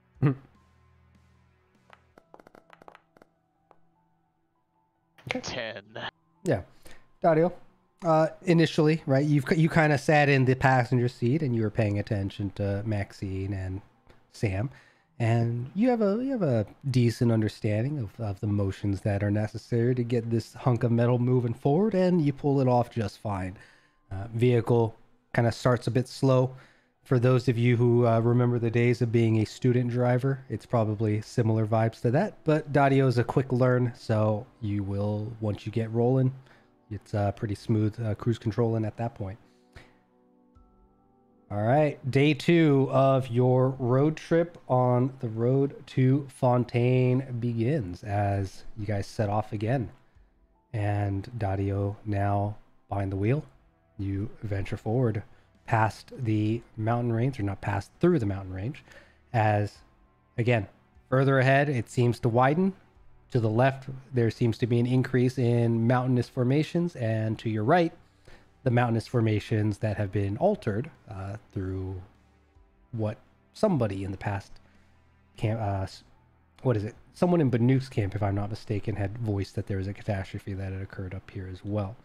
But the ground seemed relatively unstable, or not. The unstable portions of the lands that you guys were driving across seem to have lessened, and the ground seemed to be much flatter now and seem to resemble a little bit of what you guys had encountered back at the Salted Lands, if you recall that. Very kind of, again, slate-like ground, almost mineral-esque, where there's some sheen that kind of glimmers with the reflection of the daylight. I'm gonna pull some little packages out of my backpack and just take a second kind of looking them over before stowing them, and then just setting up this little self-heating ration on the seat between me and Koji. I'll wave my hand over it and warm it up. It has a thing. What? Cadin, you're gonna warm it up using prestidigitation. Yeah. Every time, My food tastes good already. What are you doing? every time he does this, you guys are actually gonna hear it because he hasn't been doing it with. Yeah, I've been Subtle, correct? Mutter and make some hand gestures and wave my hand over your food.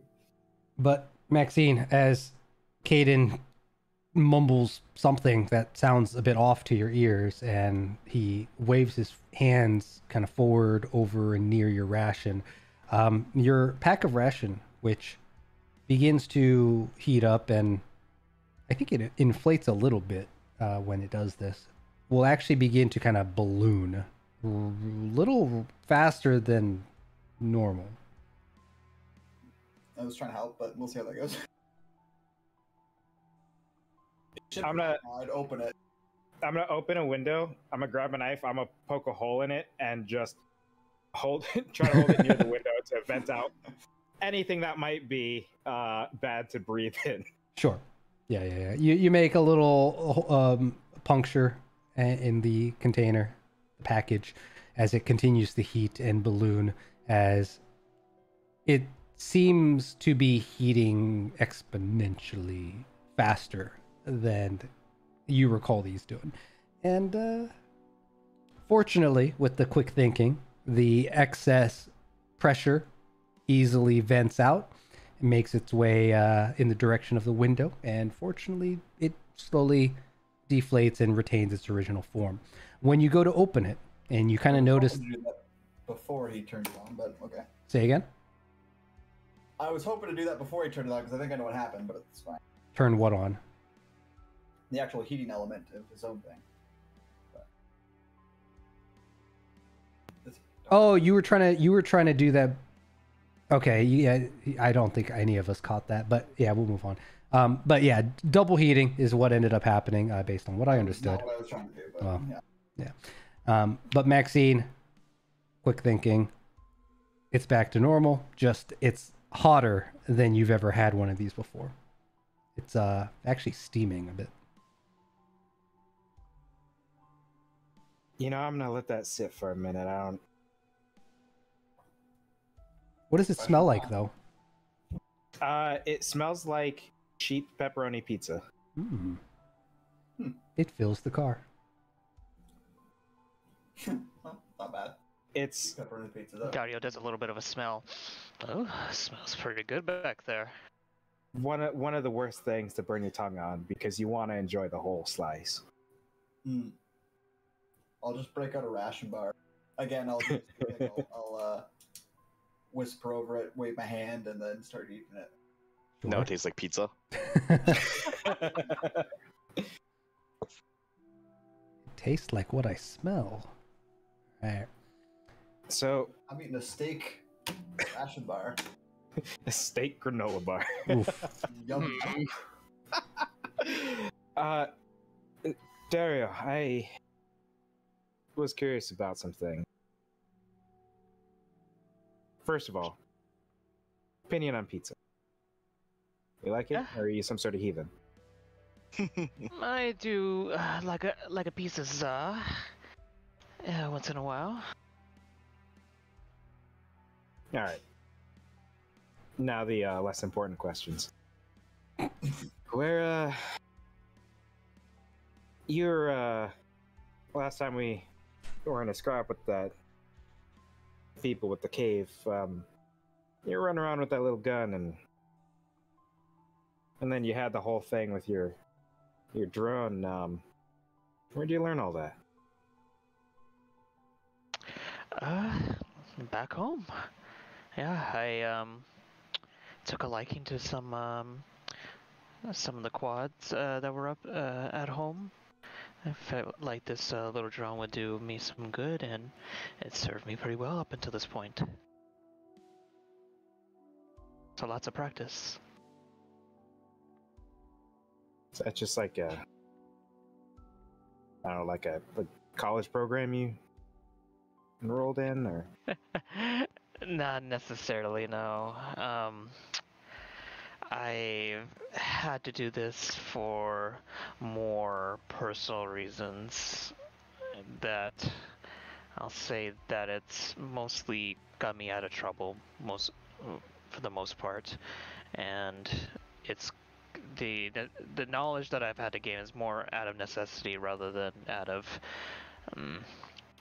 entertainment, if that's the best way to put it.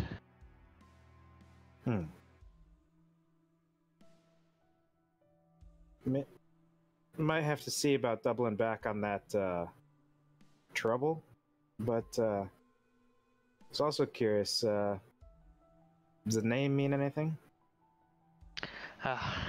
Yeah,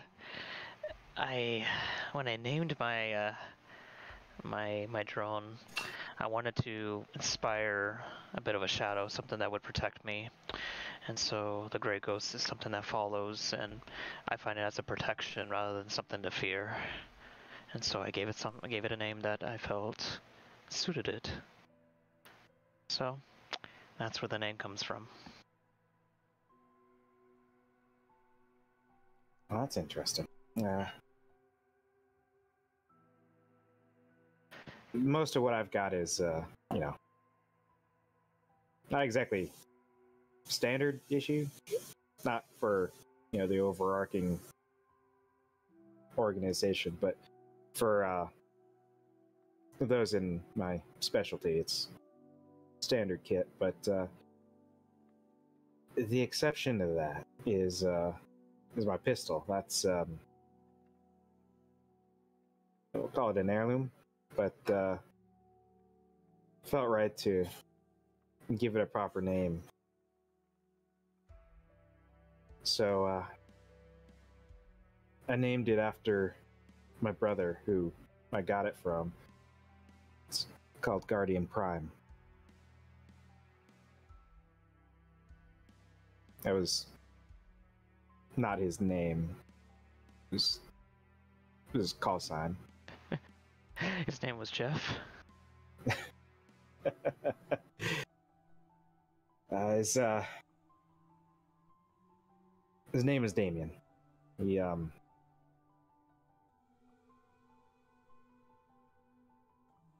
He fought in the war too, but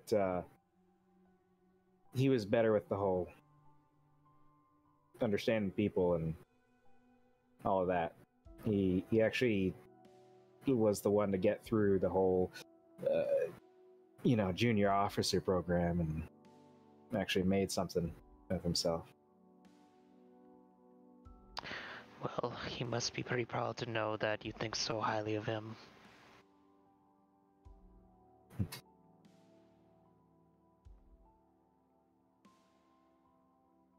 I'm sure. Well, thanks for sharing that with me, Maxine. Looks like we're more alike than I even realized. Daario, I need you to give me an insight roll.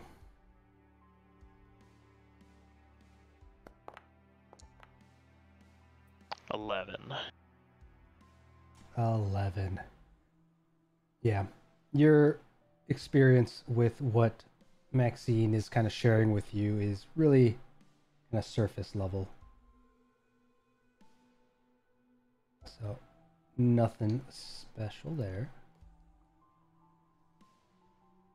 But, Daario, as you have this conversation with Maxine,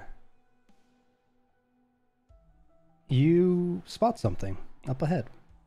As the mountains to your right begin to reduce and you seem to be exiting out into a more hilly region, almost like a more of an open field, and hills and fields that are encased in a mountain range, right? You can still see both sides. It still feels like if you were to zoom out, you're within the valley, whereas but up ahead, near some hillsides, you see a strange green pillar, and around it there seems to be a collection of small buildings.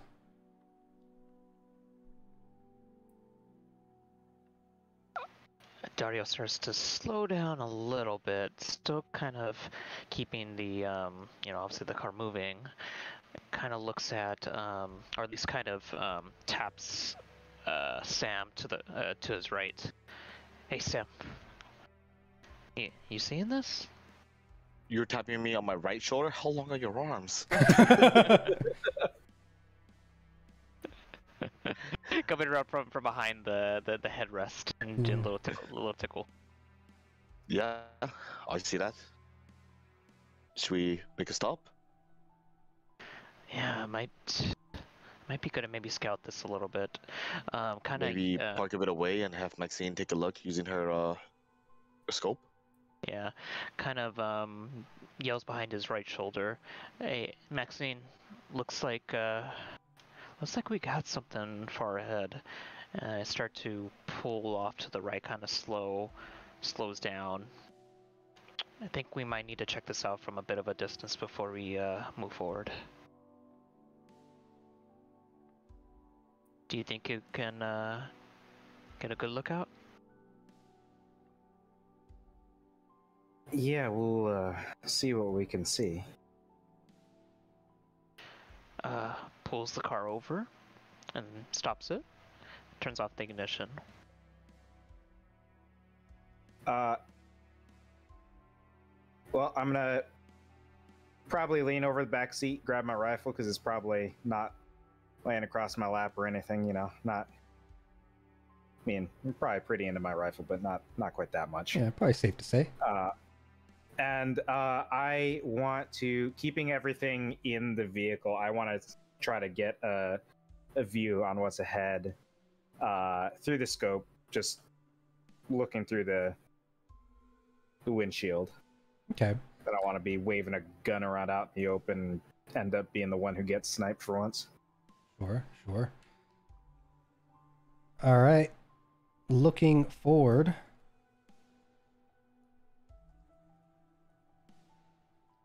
I'm going to have you give me a perception roll.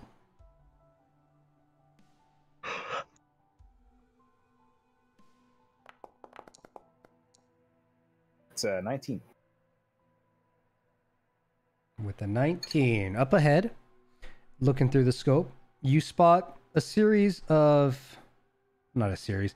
You spot, I guess the first obvious oddity up ahead is there is what appears to be a slightly glowing green pillar that is situated in the center of it's too small to really call it a settlement, but it seems to be maybe a small collective of individuals or pilgrimage type gathering of some sort. There definitely seems to be some folks moving about, and from what you could tell, maybe there's like 8 people who are out and about. But to the left of the structure, there seems to be some kind of a building that was erected, and well, there's a couple of buildings that have been erected, and one in particular has some lights on it that are shining out and about. But yeah, it's people up ahead and a odd green spike out of the ground that definitely seems to be glowing, and a couple of small buildings is what you see. What do any of you know about some sort of cult around a glowing obelisk? I have no clue. All right. Maxine. Cards on the table. Oh, go ahead. I'm actually going to have you also give me a history roll as you ask everyone if they know what this might be about. That's a 6. Yeah, you quickly try to scan your memories of what this might be. The one thing that Maxine would know with her travels on Aurora Green is that there are a few locations that have similar kind of crystalline formations that jut out of the ground. This one seems a bit smaller than the ones that you've seen before, especially kind of around, not in proximity, but distanced from Atlin Grove, for example. there are these large kind of emerald looking pillars of rock or gem or whatever, something that grows out of aurora green.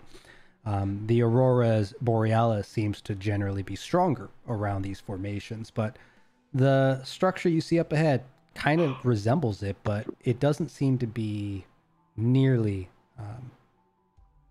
the same as what you're familiar with. But yeah, rest of the group doesn't ring a bell. So, cards on the table. I just kind of threw out a wild idea out there to see if anyone would have anything even vaguely close to it. I don't fully know why these people would be gathering around this thing, other than maybe because it's a source of light. Yeah, I don't know. We could ask them, I guess, but I don't know if they're friendly.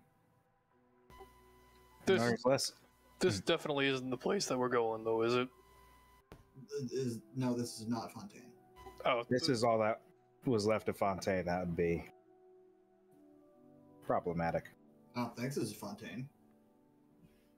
I hope it's not. Probably still got a ways to go before we reach Fontaine, I Yeah. imagine. No one here has actually been to Fontaine, or at least between the two that are local to the planet. What we know at the very least, it's a city. This is not. Is it like a real city, or is it like, I don't know, what we saw back at Budok's place? Like a makeshift village. Yeah, Possible. just a bunch of scrap. Well, there's maybe, what, less than a dozen wandering around outside, maybe more in the building. You can go check.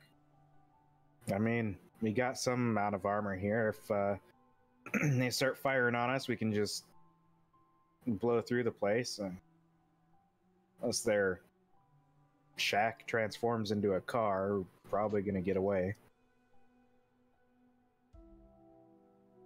Yeah, maybe we'll proceed slowly and see if anybody comes out and maybe has some questions for us, but I can. don't seem to look to want to cause any trouble.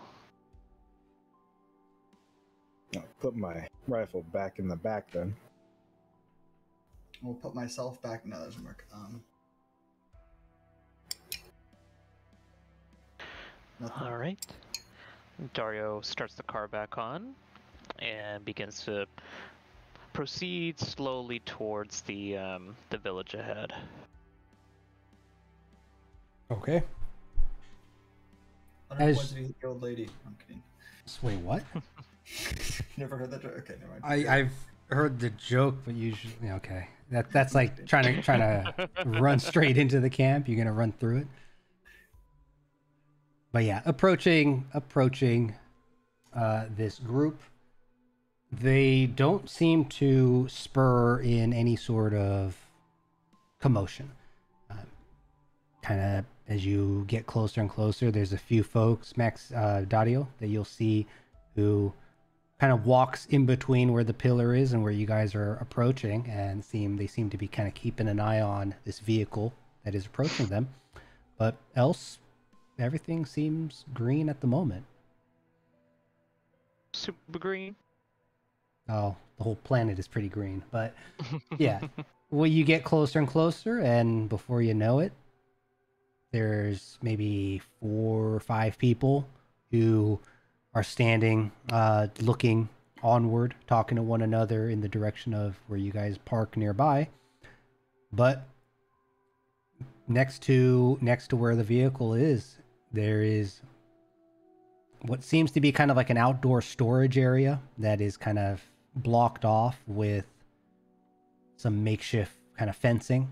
And then up closer towards where the obelisk is, there is a structure that seems to be some sort of living quarters. Some windows are present. There seems to be a ladder that kind of goes up into it. You spot a couple people poking their heads out or looking through what appeared to be like a glass window of sorts.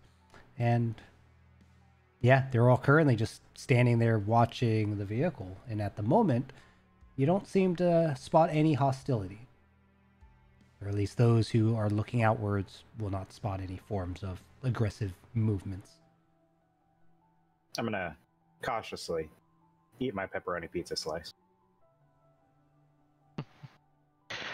Daario continues to move the car forward in a slow pace, not to cause any alarm or any type of aggravation from the people that we seem to be invading their privacy on. Okay.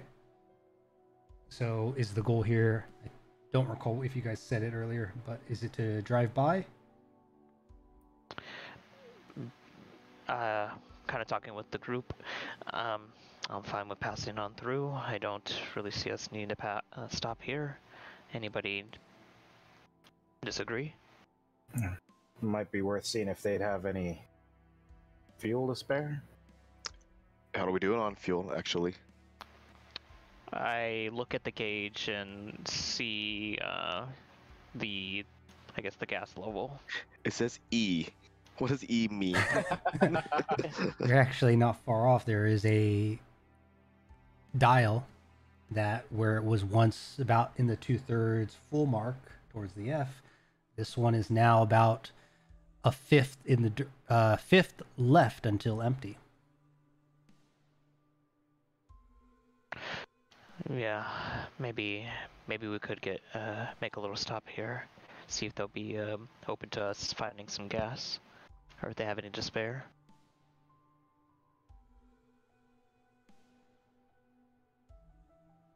All right. So, Daario, are you gonna pull up?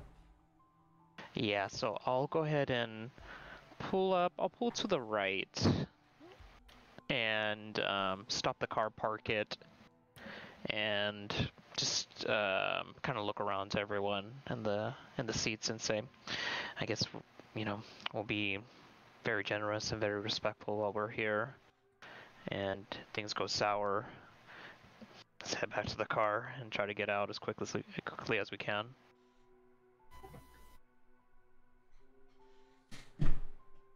But I think that's a good idea. yeah, heads turns off the ignition and gets out of the car. Okay.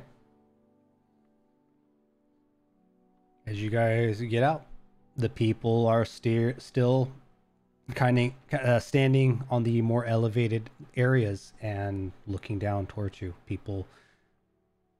More people gathering closer to the window, a couple of them looking outwards. You see in the building, there seems to be a couple of children as well, looking out under the legs of, or behind the legs of some adults. And yeah, they seem quite curious at your arrival. As of the 5 that were originally standing on the ledge and kind of looking your way, 2 of them head off in the direction of the building and enter it and disappear from view, whereas the other 3 begin to walk closer to where you had parked.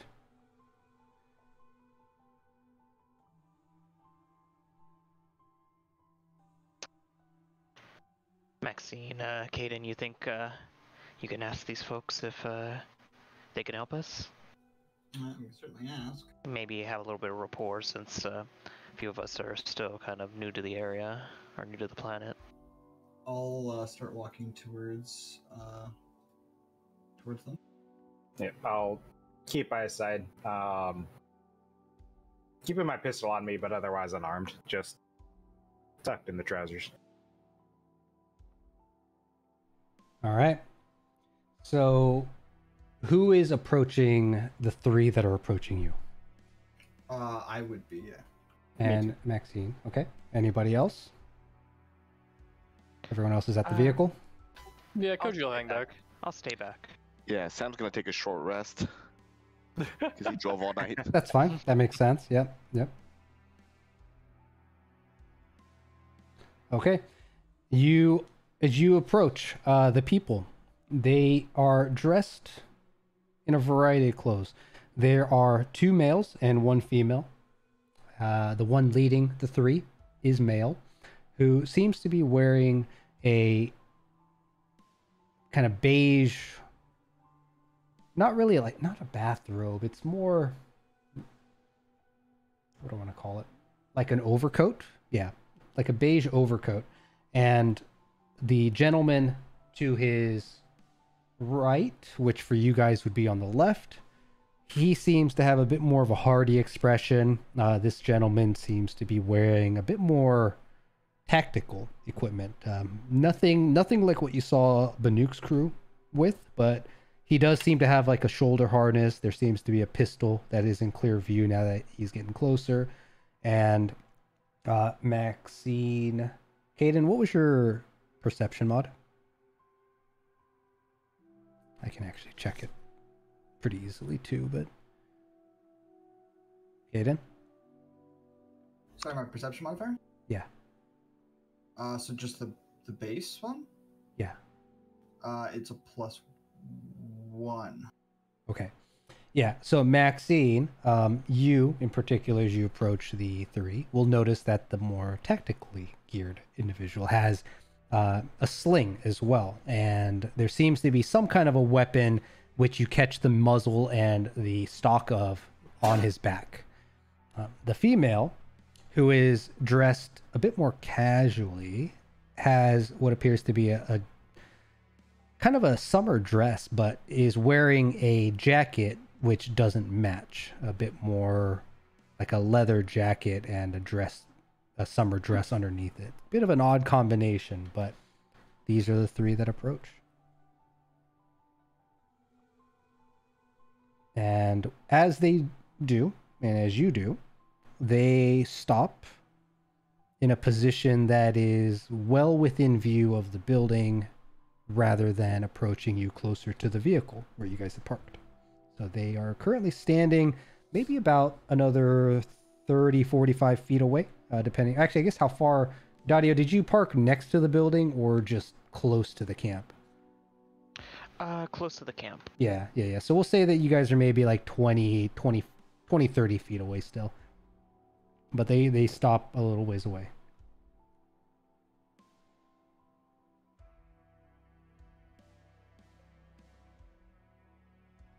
So they've stopped, they're just kind of staring at us? They stopped, yep, a little ways away and are waiting for you to either continue approaching or to do something. I'll wave. Hello? Friendly? As you wave, the man in the overcoat gives you a bit of a nod and a smile.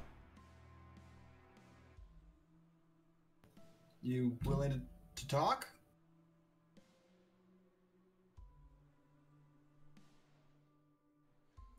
All right, so I assume that because Cadin is speaking out and you guys are approaching, and I didn't hear otherwise, so you guys get up to where these 3 are, and yeah, Cadin, the man in front, again, the one that nodded, speaks up.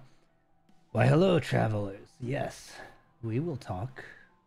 What brings you here? We're just passing through. We're on our way to Fontaine. To Fontaine? You still have quite the ways ahead of you. Good to know. We just, your odd stone caught our eye. We were curious. Odd stone? You mean this here, as he half turns and gestures to the spike coming out of the ground? Yeah. Oh, this is no odd stone.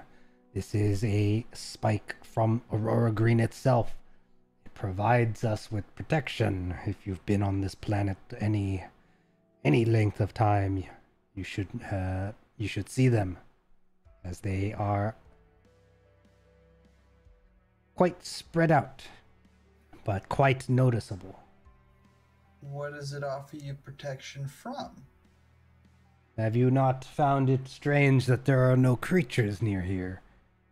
For some odd reason, ever since the catastrophes began, the creatures seem to avoid these locations. The catastrophes themselves seem to avoid these formations. Oh. Interesting. Have I seen one of these before? I don't think I have, because I'm asking, but I thought I'd ask you just in case. Have you seen one of these before? I thought I already talked about this, or was it not you?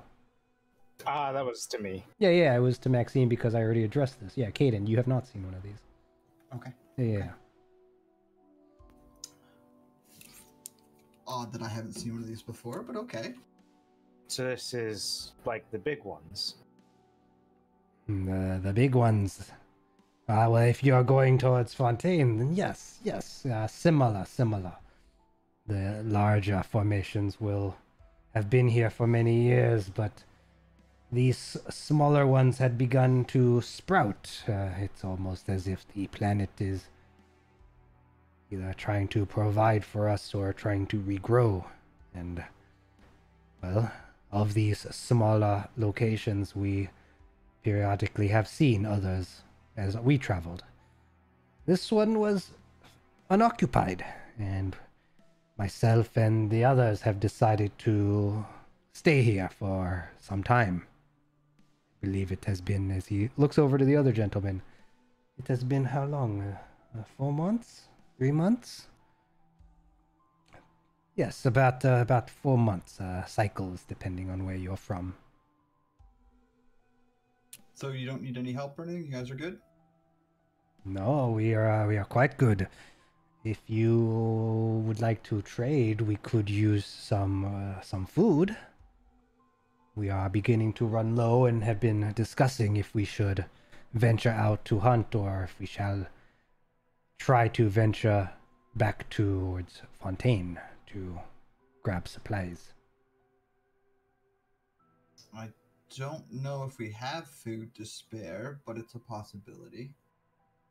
Well, perhaps some water, or maybe even one of our females is due soon. Perhaps you have any, yes, water or blankets that perhaps will work. I Can check. yeah, check with the others. What you happen to have any fuel to spare? Fuel, we do. It is a bit in shorter supply than I would like, but we could spare some if we could trade. Water is valuable. You're gonna end up needing it sooner or later, so yeah, let's we'll go talk with the others who came with, see if we can pool together our resources, see if we got anything we can offer. Very well. Javak, can you go and check the fuel, see if there's anything that we can spare? And the gentleman with the weapon gives him a curt nod and begins to walk off, not looking back as he does. Are you guys initially from Fontaine? Some of us are.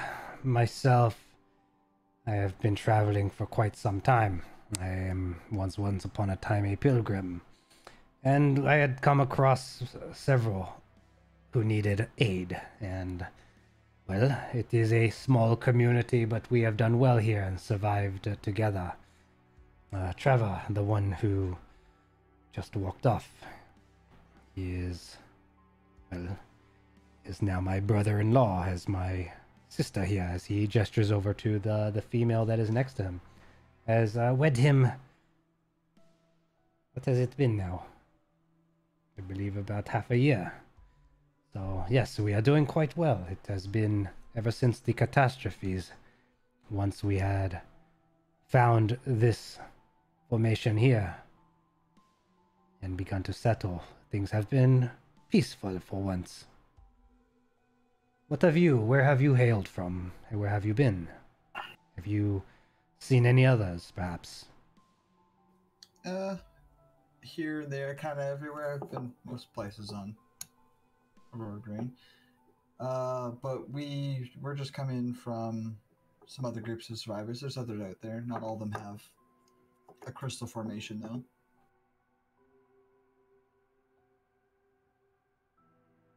Well, the formations tend to grow near the larger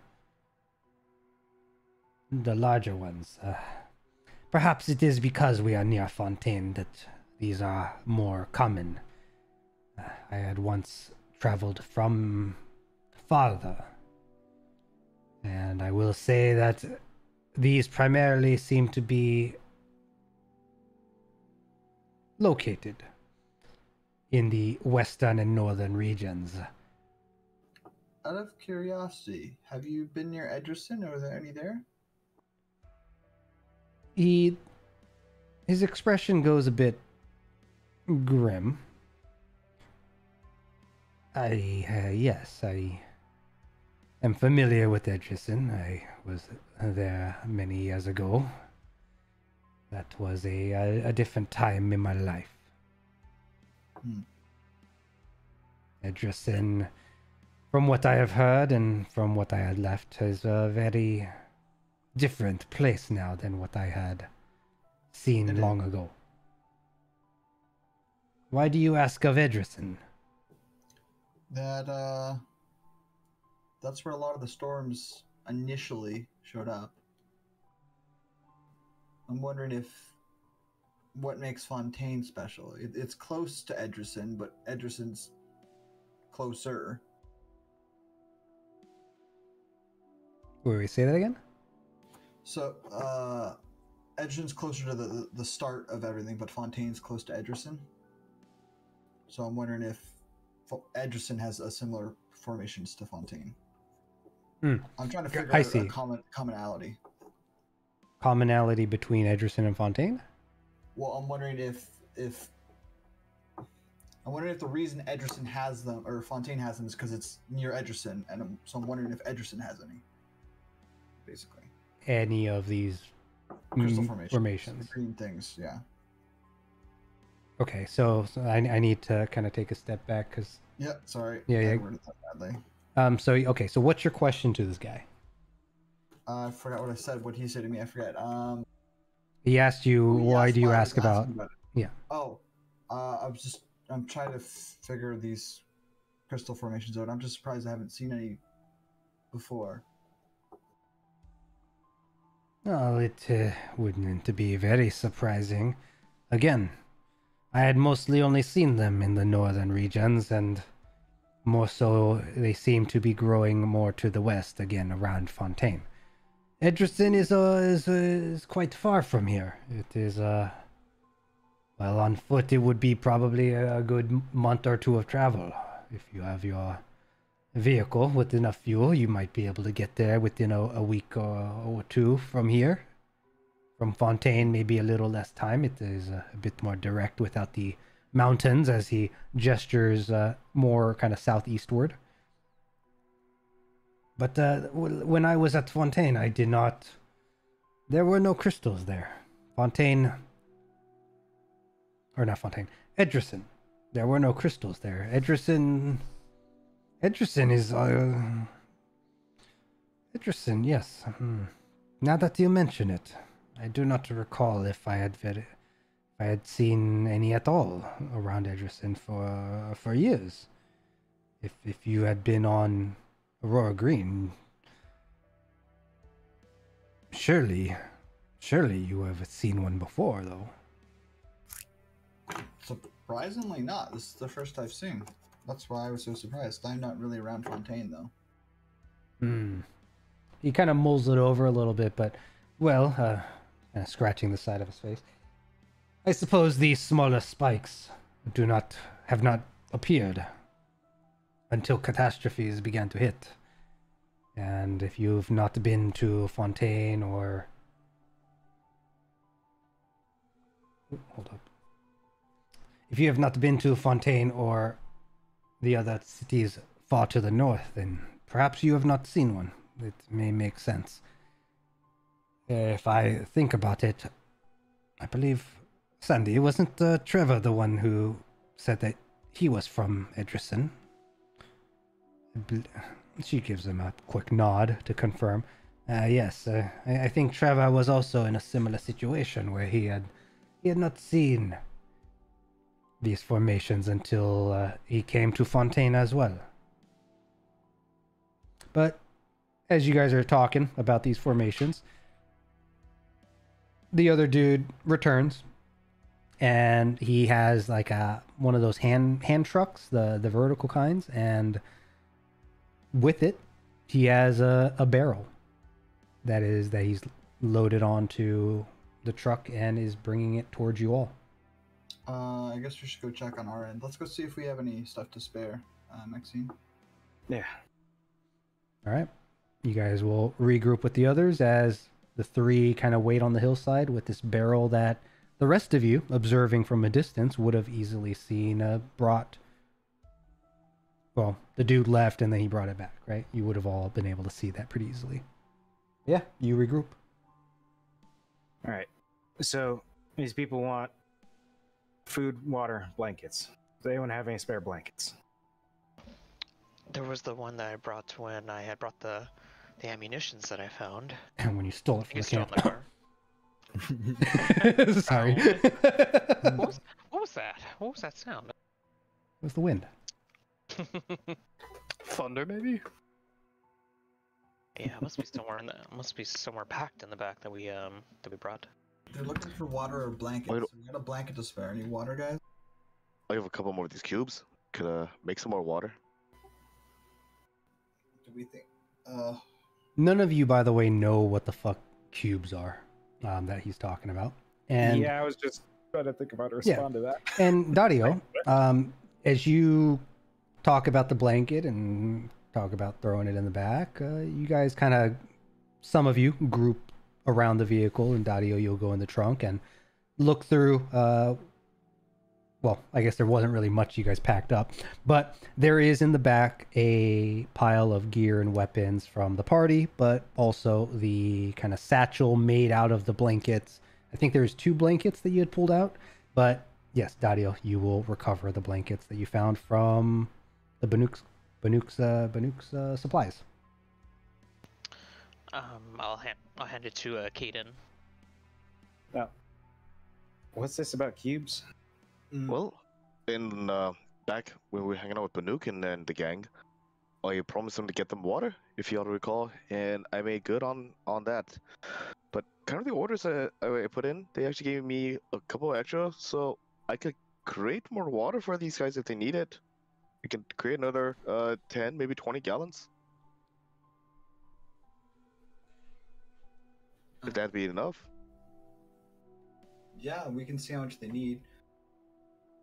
I think they take the 20, so we should do. Are we alright parting with the 20, or? Yeah, I could part with the 20. I mean, I could part with 10, but 20 is fine as well. Without that fuel, we're going to be stranded, so. Okay. We Let's got offer it. multiple of these things, then Can they just use? keep one for emergency. Can they just use these cubes, or do we have to use? Oh, you have to kind of make it now. I think it's kind of bound to me. I don't know if any other people can use it. Kind of like when my shipment comes and people can't open the container. Okay, so I guess we'll go see if they have any bugs. Yeah, if they got any way of storing water, then I can make some water for them. Sure. You want to come with me, Sam, when we go back and talk to them? Yep. Okay. Up. I had one thing I wanted to say to him, see if I could get any kind of reaction, but we'll see about making our trade first. You can come just in case. Sure. All right, you guys return. Who's approaching now? It'd be me, Sam, and Maxine, if I remember. Yep. Okay, Mhm. and then Yes, go hang it back. okay. Who took the blankets? I gave them to Cadin. Cadin, got it. Thank you. All right, you guys return, blankets in hand, and Sam accompanying as well. At the sight of the blankets, the gentleman seems to kind of open his eyes. What's the word? He seems to be in a better mood, seeing that there's something that you guys are bringing that look to be trade goods. And also, the female kind of nudges at the arm of the man who is speaking and seems to voice something in his ear as well. But you guys approach. Oh, sorry. Please, you are our guests. So we've got some blankets and some water. Do you got any jugs? Something we could fill up? We do have some barrels that we could use. Trevor, would you can leave that. We will keep an eye on it. If you can go grab. How large of a container do you need?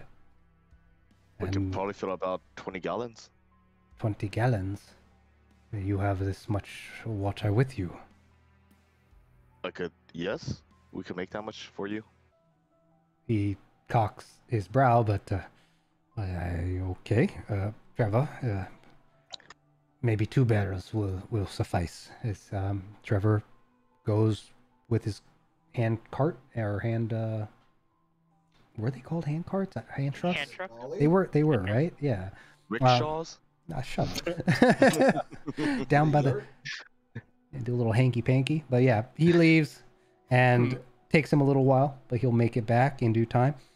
These blankets. Were there 1 or were there 2 in your notes, Daario? I had 2. You did have 2. Okay, I just want to make sure. These are quite good quality. Are you sure about departing with these? The fuel's more useful to us, and it seems like you could use the blankets more than we could. Yes, these would actually do quite nicely. Sandy, what do you think? As the lady steps up and takes them and looks through them.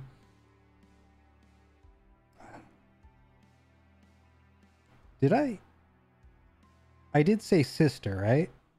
Mm-hmm. Okay, I didn't want to all of a sudden use her to call him daddy or some shit. Okay. Oh, this got really weird. Right. Well, look, we're out here. It's their land. We don't judge them. Right. This is a Mormon community. God damn it. All right. Well, she'll turn back. Yes, brother. These are quite nice, actually. I'd be glad to have them. Good. All right. We will wait for Trevor to return, but these seem to be appropriate for trade. And while we are waiting for Trevor, come. This is the fuel that we can spare. We do need to save some for ourselves in case we were to depart or for our generator. But this should suffice for some time, as it seems you are trying to go to Fontaine. This may be able to provide you with some spares for perhaps a few more days of travel. As you look within the barrel, or if you bang it or hit it or whatever, look inside, it does smell of fuel. It's actually quite strong. It almost seems like it's maybe been sitting out for a little bit, but it's about 3/4 full of fuel, from what you can tell.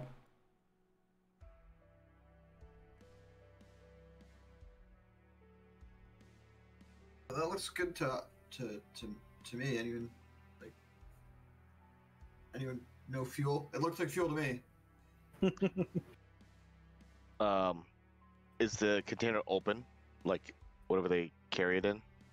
Yeah, it's like a metal drum that holds like 10 gallons, or not 10 gallons. I pop open the drum. I look inside. I take a big whiff. Yep. Yep, that's fuel. Immediately gets a high. I mean, I popped the boner. Okay, yeah. Oil drums are, those big metal drums. They're about 50 to 60 gallons or so, and this one has what appears to be about like 40 gallons.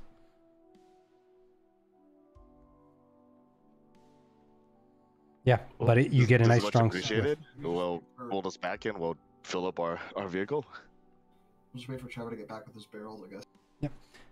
As Sam is there taking a second whiff, Trevor begins to come into view as you guys hear a little dunk and clink from couple of barrels that he has stacked on top of the hand truck and brings it over, lays them down, gives them a bit of a smack on the side, but they echo and reverberate with the emptiness within.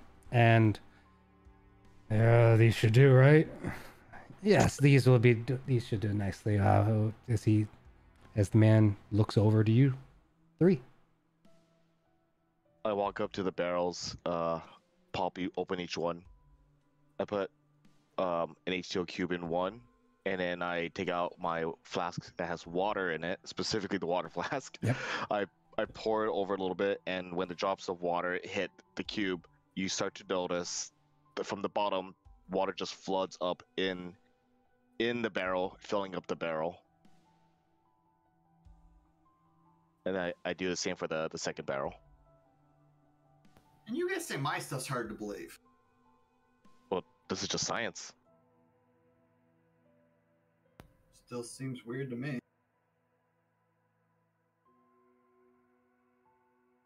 Oh yeah, I had to actually make a square here. Boop. We're all drowning. There we go. Can delete it. Cool. There we go. 2 full bottles of water. Nice. Wait, you actually have to make the cube as part of the spell, or are you just dicking around? No, I mean, the actual spell is just create water. You fucking magically make water out of nothing. Yeah, I think when you cast it, like it probably brings up the prompt that makes you pick the spell level, right? Oh, yeah. When I cast it, it actually prompts like a square box I have to put down. Yeah, okay. I think there's a checkbox in that to make it not do that. Yeah. Cool. So maybe keep an eye out for that next time. H2O cube. Love it. All right. Yeah. It fills up with water, and it just takes, what was the duration? It's an action. So almost like instantaneously, it just begins to fill, and tops off in these 2 drums. Actually, here's what we're going to do, because these drums will not be able to fit. Oh wait, no, it's only 10 gallons of water. Okay, yeah, so they brought some water jugs. So use it twice. Yeah, use it twice. They brought some water jugs to fill. Cool. Yeah, so moving up, moving over. These are quite incredible. Perhaps you could trade one more of those cubes with us as well for all this fuel. Unfortunately, that's the only 2 I can spare. We've got a long journey ahead of us. Like you said, it's a long ways to go. Well, that is a bit unfortunate. Perhaps with only this much water, fuel is quite precious as well. Would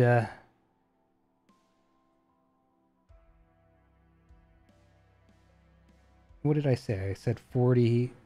Yeah, perhaps 30 gallons of fuel would be a fair trade. I look over to Maxine. Did you happen to catch how much we can actually fill up in our vehicle? Maxine, weren't you looking at the manual? Didn't I remember you saying like you were flipping through the manual? Yeah, before we took off, I did like a full look over the vehicle and everything. Yeah. So the truck, let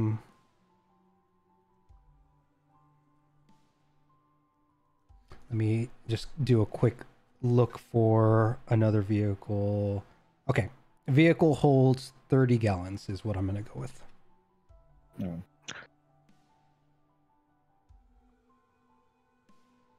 Oh, I mean, I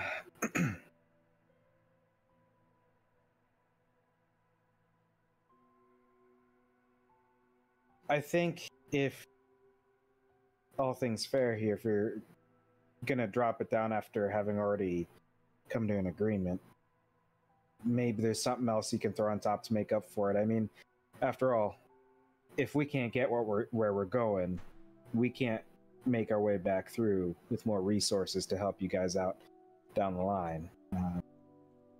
This kind of thing you want to probably make sure you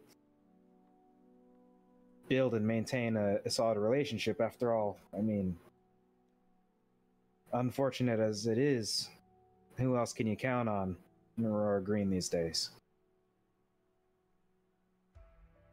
Give me persuasion. Or deception if you're pulling that out of your rear, but I think that'll do. It's a 15. Okay. He considers your words. That is quite true, yes. We must help one another. But a fair trade is a fair trade. And his eyes kind of narrow and his smile sharpens. But you can't drink the fuel if you run out of water. True, that is also true. But without the fuel, you will not reach Fontaine, or at least you will not be able to continue onwards. I think our goods are mutually important. Would you not agree? Well, if it's mutual, then the trade for the water or the gas should be fine. So what I am proposing is we will provide you the 30 gallons of fuel, and in turn we receive your 20 gallons of water, as well as the blankets. Seems like this is in your favor, no?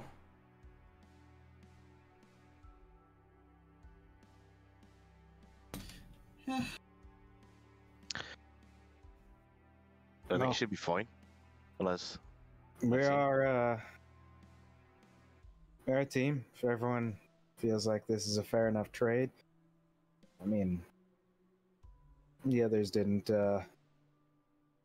come out here to talk about it, so just assume that they're on board with us speaking on their behalf. If 30 is what it's going to be, then 30 is what we'll take. Excellent. I'm glad to have met new friends who are very agreeable as well. Trevor, go adjust how much fuel we will be losing, and when you return, you can bring the water to the hub, and Sandy, if you would, bring the blankets to the others as well. Let us make sure the others are kept warm and safe. Before we part ways, I just had a couple things I want to ask about. First of all, I don't think we ever caught your name. There were some names thrown around, but I didn't catch yours. Yes, I am Philgrim. Pilgrim. Is that a native name? Were you born here? Yes, I am local to Aurora Green. Most people who I believe came from off-world live either in the larger cities or evacuated when evacuations were being offered. Some of us here had tried to get off the planet as well, but we were turned away, which is why we are no longer near Fontaine. We have decided to venture forth, ensure that our family is safe. And my name, yes, Phil Grimm, is, as far as I know, it is a local name. Not to hush up old and terrible memories, but could you share why you were turned away during the evacuations? Well, the evacuations are primarily supplied by that one, what is it, a Dynasty company. Very, very fancy people. They mostly required either funds or some sort of skill set in order to take those from Aurora Green and elsewhere. I believe there are some who are still refugee up in... he points upwards, and actually you all spot where he points as Bora Station lies up there.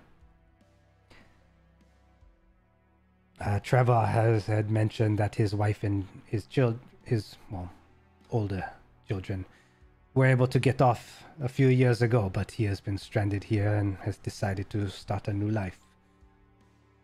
But as far as I know, they are picky. They are too picky. If you I do not know why, but myself and others were kept away, unable to leave this planet. Thank you for sharing. I know it's not the easiest thing to talk about, but I hope you and your group here are safe, and you guys continue to survive and make a life for yourself. Oh, not so quick. You seem to be a strange bunch. Those other two by the vehicle. Also, a few of you do not appear to be native to the planet. Have you been here for some time, or is this a recent arrival? I have seen things fall from the skies, especially recently. It seems to have increased in frequency. I've been here all my life. I've been here on this planet maybe a week, 2. Not But even. it isn't 3 days. Yeah, it's been like what, within a week for sure. Yeah. I can't say it's been for travel or tourism, but nonetheless, it is a beautiful planet. You haven't seen the... Yes, it's a beautiful planet. Well, it certainly once was. It is different now, but perhaps as his eyes wander towards the spike obelisk, perhaps it is beautiful in its own way now, too. It is simply less habitable. But so far, we are safe. If you don't mind me asking, speaking of Edrison, Fontaine, and everything, you ever come across anyone from there's a little town between them, Atlin Grove? Atlin Grove? Atlin Grove.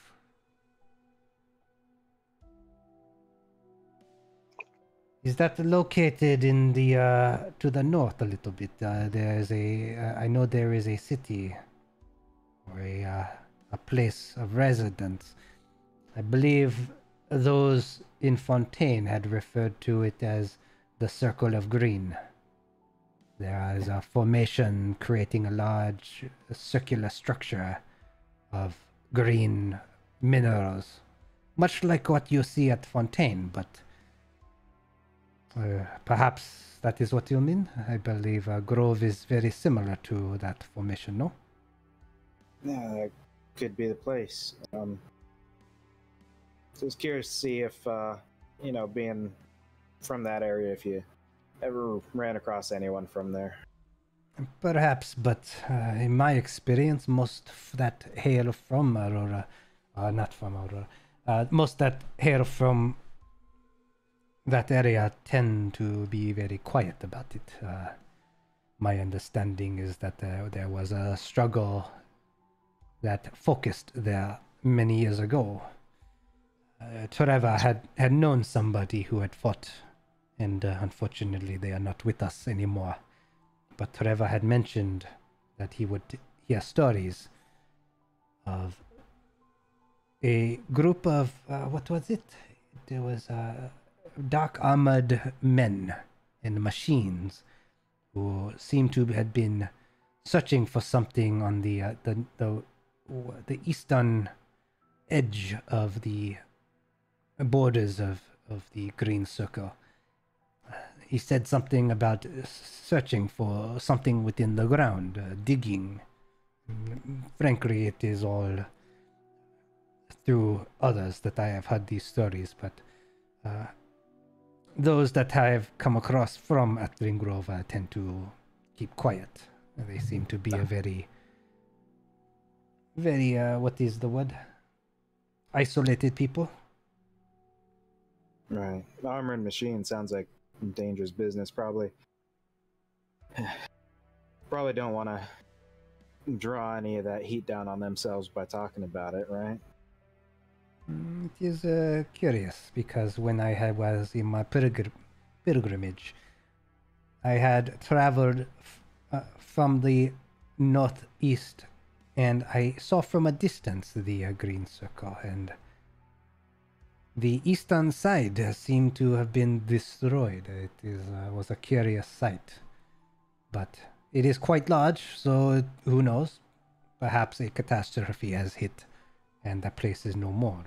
But no, I do not unfortunately know enough about it firsthand. I stayed away from it due to the rumors that I have heard of these soldiers.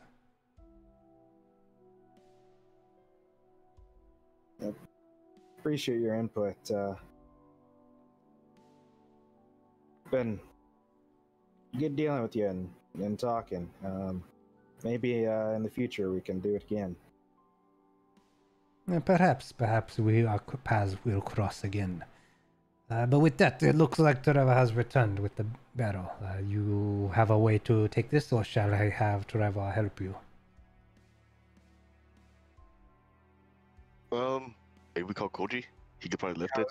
I was gonna say I kind of want to see what Koji can do with it. All right, Daario, Koji, you guys see up on the hill that probably who Max and Sam, or Maxine and Sam will probably be like waving you guys over. Mm.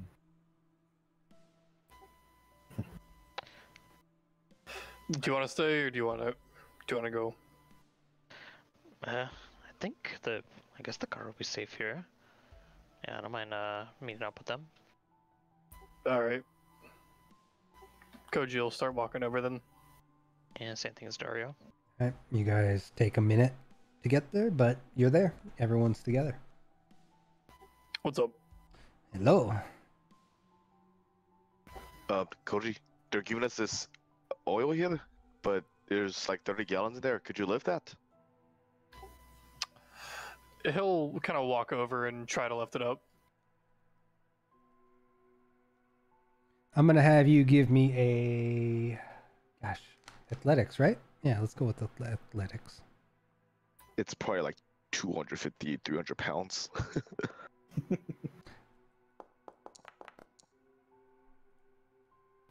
14? 14, okay. And then Koji, your strength is disgusting, and let me see. I forget what the formula is for carrying capacity, but I'm actually pretty confident that you can pull it off. Let me see here. Strength score multiplied by 15. Strength score multiplied by 15? According to Roll20. Yeah, and thank you for that. Yeah, you... Koji, with kind of lowers his ass in a squat, gets his arm right kind of around, and with his impressive wingspan, manages to curl his arm around the barrel and basically use his arm and muscles to kind of put it in a vice grip around his arms, kind of locking it in place against his head. And with a short but swift huff upwards, he stands upright and is now carrying this very heavy jug of, partially filled jug of oil, barrel oil, over his shoulder. Yeah, no problem. Yeah. It is pushing kind of close to your limit, so you might be straining on the inside, but not really. You're fine. All right. This stuff just going in the truck, or am I just carrying it over? Should be enough to top it off. No, and Koji will start walking back to the vehicle. Holy shit, is that guy juiced? Trevor's just standing there looking at him wide-eyed, without, when he's not speaking, his jaw is just like, what? Like, he's a monster. It's got to be like 8 hours a day, every day of the week in the gym, right? Yeah, to give you guys an idea, what Koji just did is he kind of one-armed a 200-pound barrel. Let's put it that way. Yeah. Cool. He just walks away like he owns the damn thing. All right. We do now. Is there anything else that we can do for you? I think our needs have been met. We will be good for some time. And looking up, it does appear the day is mostly past. But if you wish to stay, You are welcome to rest here for the rest of the day and maybe through the night. But if you must go, you have your oil, and we wish you a merry way. Before we go, whether we stay or go, just a quick exchanging of news. Have you seen anything or heard anything around here unusual? Such as? Anything out of the normal schedule, whatever that may be? Schedule? Well, this area is quite unpopulated. Perhaps you will find more news traveling in around Fontaine or the other cities, but ever since the catastrophe and much of the planet population being evacuated, no, I have not heard anything new. So, like, bad wording. No storms, weird stuff on the sky, weird creatures. I'm just looking for oddities. Oh, well, I don't know if you had noticed, but far to the south, there is a storm that we could see starting to brew. Of course, again, we are closer to Fontaine, so perhaps the storms will not come this far to the north anymore, but we plan to stay here for some time, and there haven't been no catastrophes near Fontaine that I am aware of. Frankly, I do not know if Fontaine has ever experienced a catastrophe. Huh. Good to know. What of yourselves? Do you have any news that you could bring to us? Perhaps you have traveled from much farther. The salt flats are now a sea. Salt flat? You ever see ocean out that way? And I'm just gonna point roughly in the direction of, kind of southish. Oh yes, of course. Fontaine is also somewhat coastal. We have seen the ocean. We have also. There's a new one. Yeah, it used to be mountains. But, Not anymore. But about a day ago. Ah, interesting. We were wondering. We had scouted a bit past the mountain to see what was further southward, and months ago there was the large, almost as if a meteor had risen the waters from below, and they jutted into the sky into hardened formations. That's what I said. I said it was exactly like it looked like that. No, but you are saying that is no more. Well, they might be underneath it, but there's a shit ton of water there now. It's all water. Similar to the oceans that are near Fontaine? I mean, so I don't know. one of the guys we were with even took a drink of it. I don't know. I'd recommend ever drinking ocean water, even if it were on a normal planet. But I mean, he's still kicking. Well, perhaps if we go down that way, we will have to see what has transpired. However, there was currently a storm, and we would not dare to venture near it while it brews. Nah, Understandable. makes sense. It's extremely salty water though, so you can't drink the stuff, sadly. Well, it would make sense. Much of the oceans of Aurora Green are very salted. If you have been here all your life, would you not know this? I have not been to Fontaine again. I grew up kind of in Edrison. That would make sense. Edrison is a very arid place. Not many oceans nearby. Perhaps there was a lake or two, but it has been so long I do not know. Yeah. Well, Grow up landlocked, you don't even know what an ocean looks like. Well, whether we stay or go, we'll decide. We'll have to go talk with the rest of the group, but we appreciate your time. before you go, one more question. If you had come from further south, did the catastrophe that was riddling the southern side of the mountains, has that ceased? I have not seen flashes of light in the skies that way recently. The one that was there's gone. There's another storm brewing, but it doesn't seem like it's going to be as bad as the past one. I see. Well, we will likely be here for a few more months. If we paths cross again, we will welcome you. Perhaps you can, if you go to Fontaine and return, any sort of supplies may be helpful. Perhaps we will have more to trade. Maybe we'll see if we can get more of those water cubes.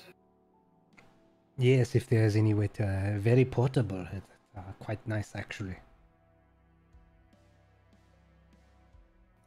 Well, we'll go talk with our group and see if we want to stay there or keep moving. All right. With that, he gives you guys a deep nod, and gesturing to the other two, they all begin to return kind of towards the hab, and Trevor, the one with the guns, kind of stands out closer to kind of an overwatch position, closer to the spike obelisk, and the rest of you guys return back to where Daario is. Actually, no, Daario's with you guys, right? I don't remember. But you guys talk amongst yourselves to decide what to do for the night, or as the second day of your travels begins to come to an end. Yeah, so we feeling like we want to keep on the road, maybe try to get there sooner, or do we Did anyone ask him about the orb on a stick? It's in the middle there. No? Alright. Just a weird thing. What did you say? Orb on a stick? Wasn't there like an orb in the middle of their like group that they were like around that we saw? You talking about the crystal, the green crystal? Yeah. Yeah, we've been referring to that as the obelisk or the spike or whatever. Yeah, it was mentioned. Got it. Good. And you were there, so maybe that's something to On oil. Yeah. I know we're pushing 3 hours. We're gonna be wrapping it up here real soon. So, tell you what, maybe what we'll do is you guys think about what you'd like to do next time. Whether you stay here for the night or venture past now that you have some fuel. But the 30 gallons that you guys received is enough to get a full tank again. So with a little bit of leftover, the vehicle will be ready to go for at least 2 more days, based on kind of the estimates of how much fuel you have lost. And with that, yeah, let's go ahead and wrap up tonight, just because, again, be respectful of everyone's time. I know we got some East Coasters too.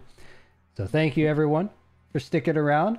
First day of the road trip in Horizon Exploration, episode 13, as the party gets to get very well acquainted with one another, as they have a few more days to go before they reach Fontaine. They had traveled through the mountains that they had seen to the far north. They had encountered a small settlement, a small camp of individuals that are staying by this spike that grows out of the ground, some kind of a mineral formation that seems to enhance the properties of the Aurora Borealis while keeping critters away, as well as, oddly, based on what Phil had voiced, keeping catastrophes away possibly as well. So more questions to have answered as the party continues onward towards Fontaine in Horizon Exploration. So next weekend is going to be 4th of July. Odds are, just I'm sure everyone is either thinking about plans or making plans. So there's a fair chance that we'll be taking that day off, but we'll be talking with the party offline to see what our plans look like, and you guys will find announcements coming tomorrow, if not tonight, late. And with that, everyone out there, have a great one. Stay well, be well. And until next time, we'll catch you later. Take it easy. Yeah. Bye. Bye. Peace. Have a good one.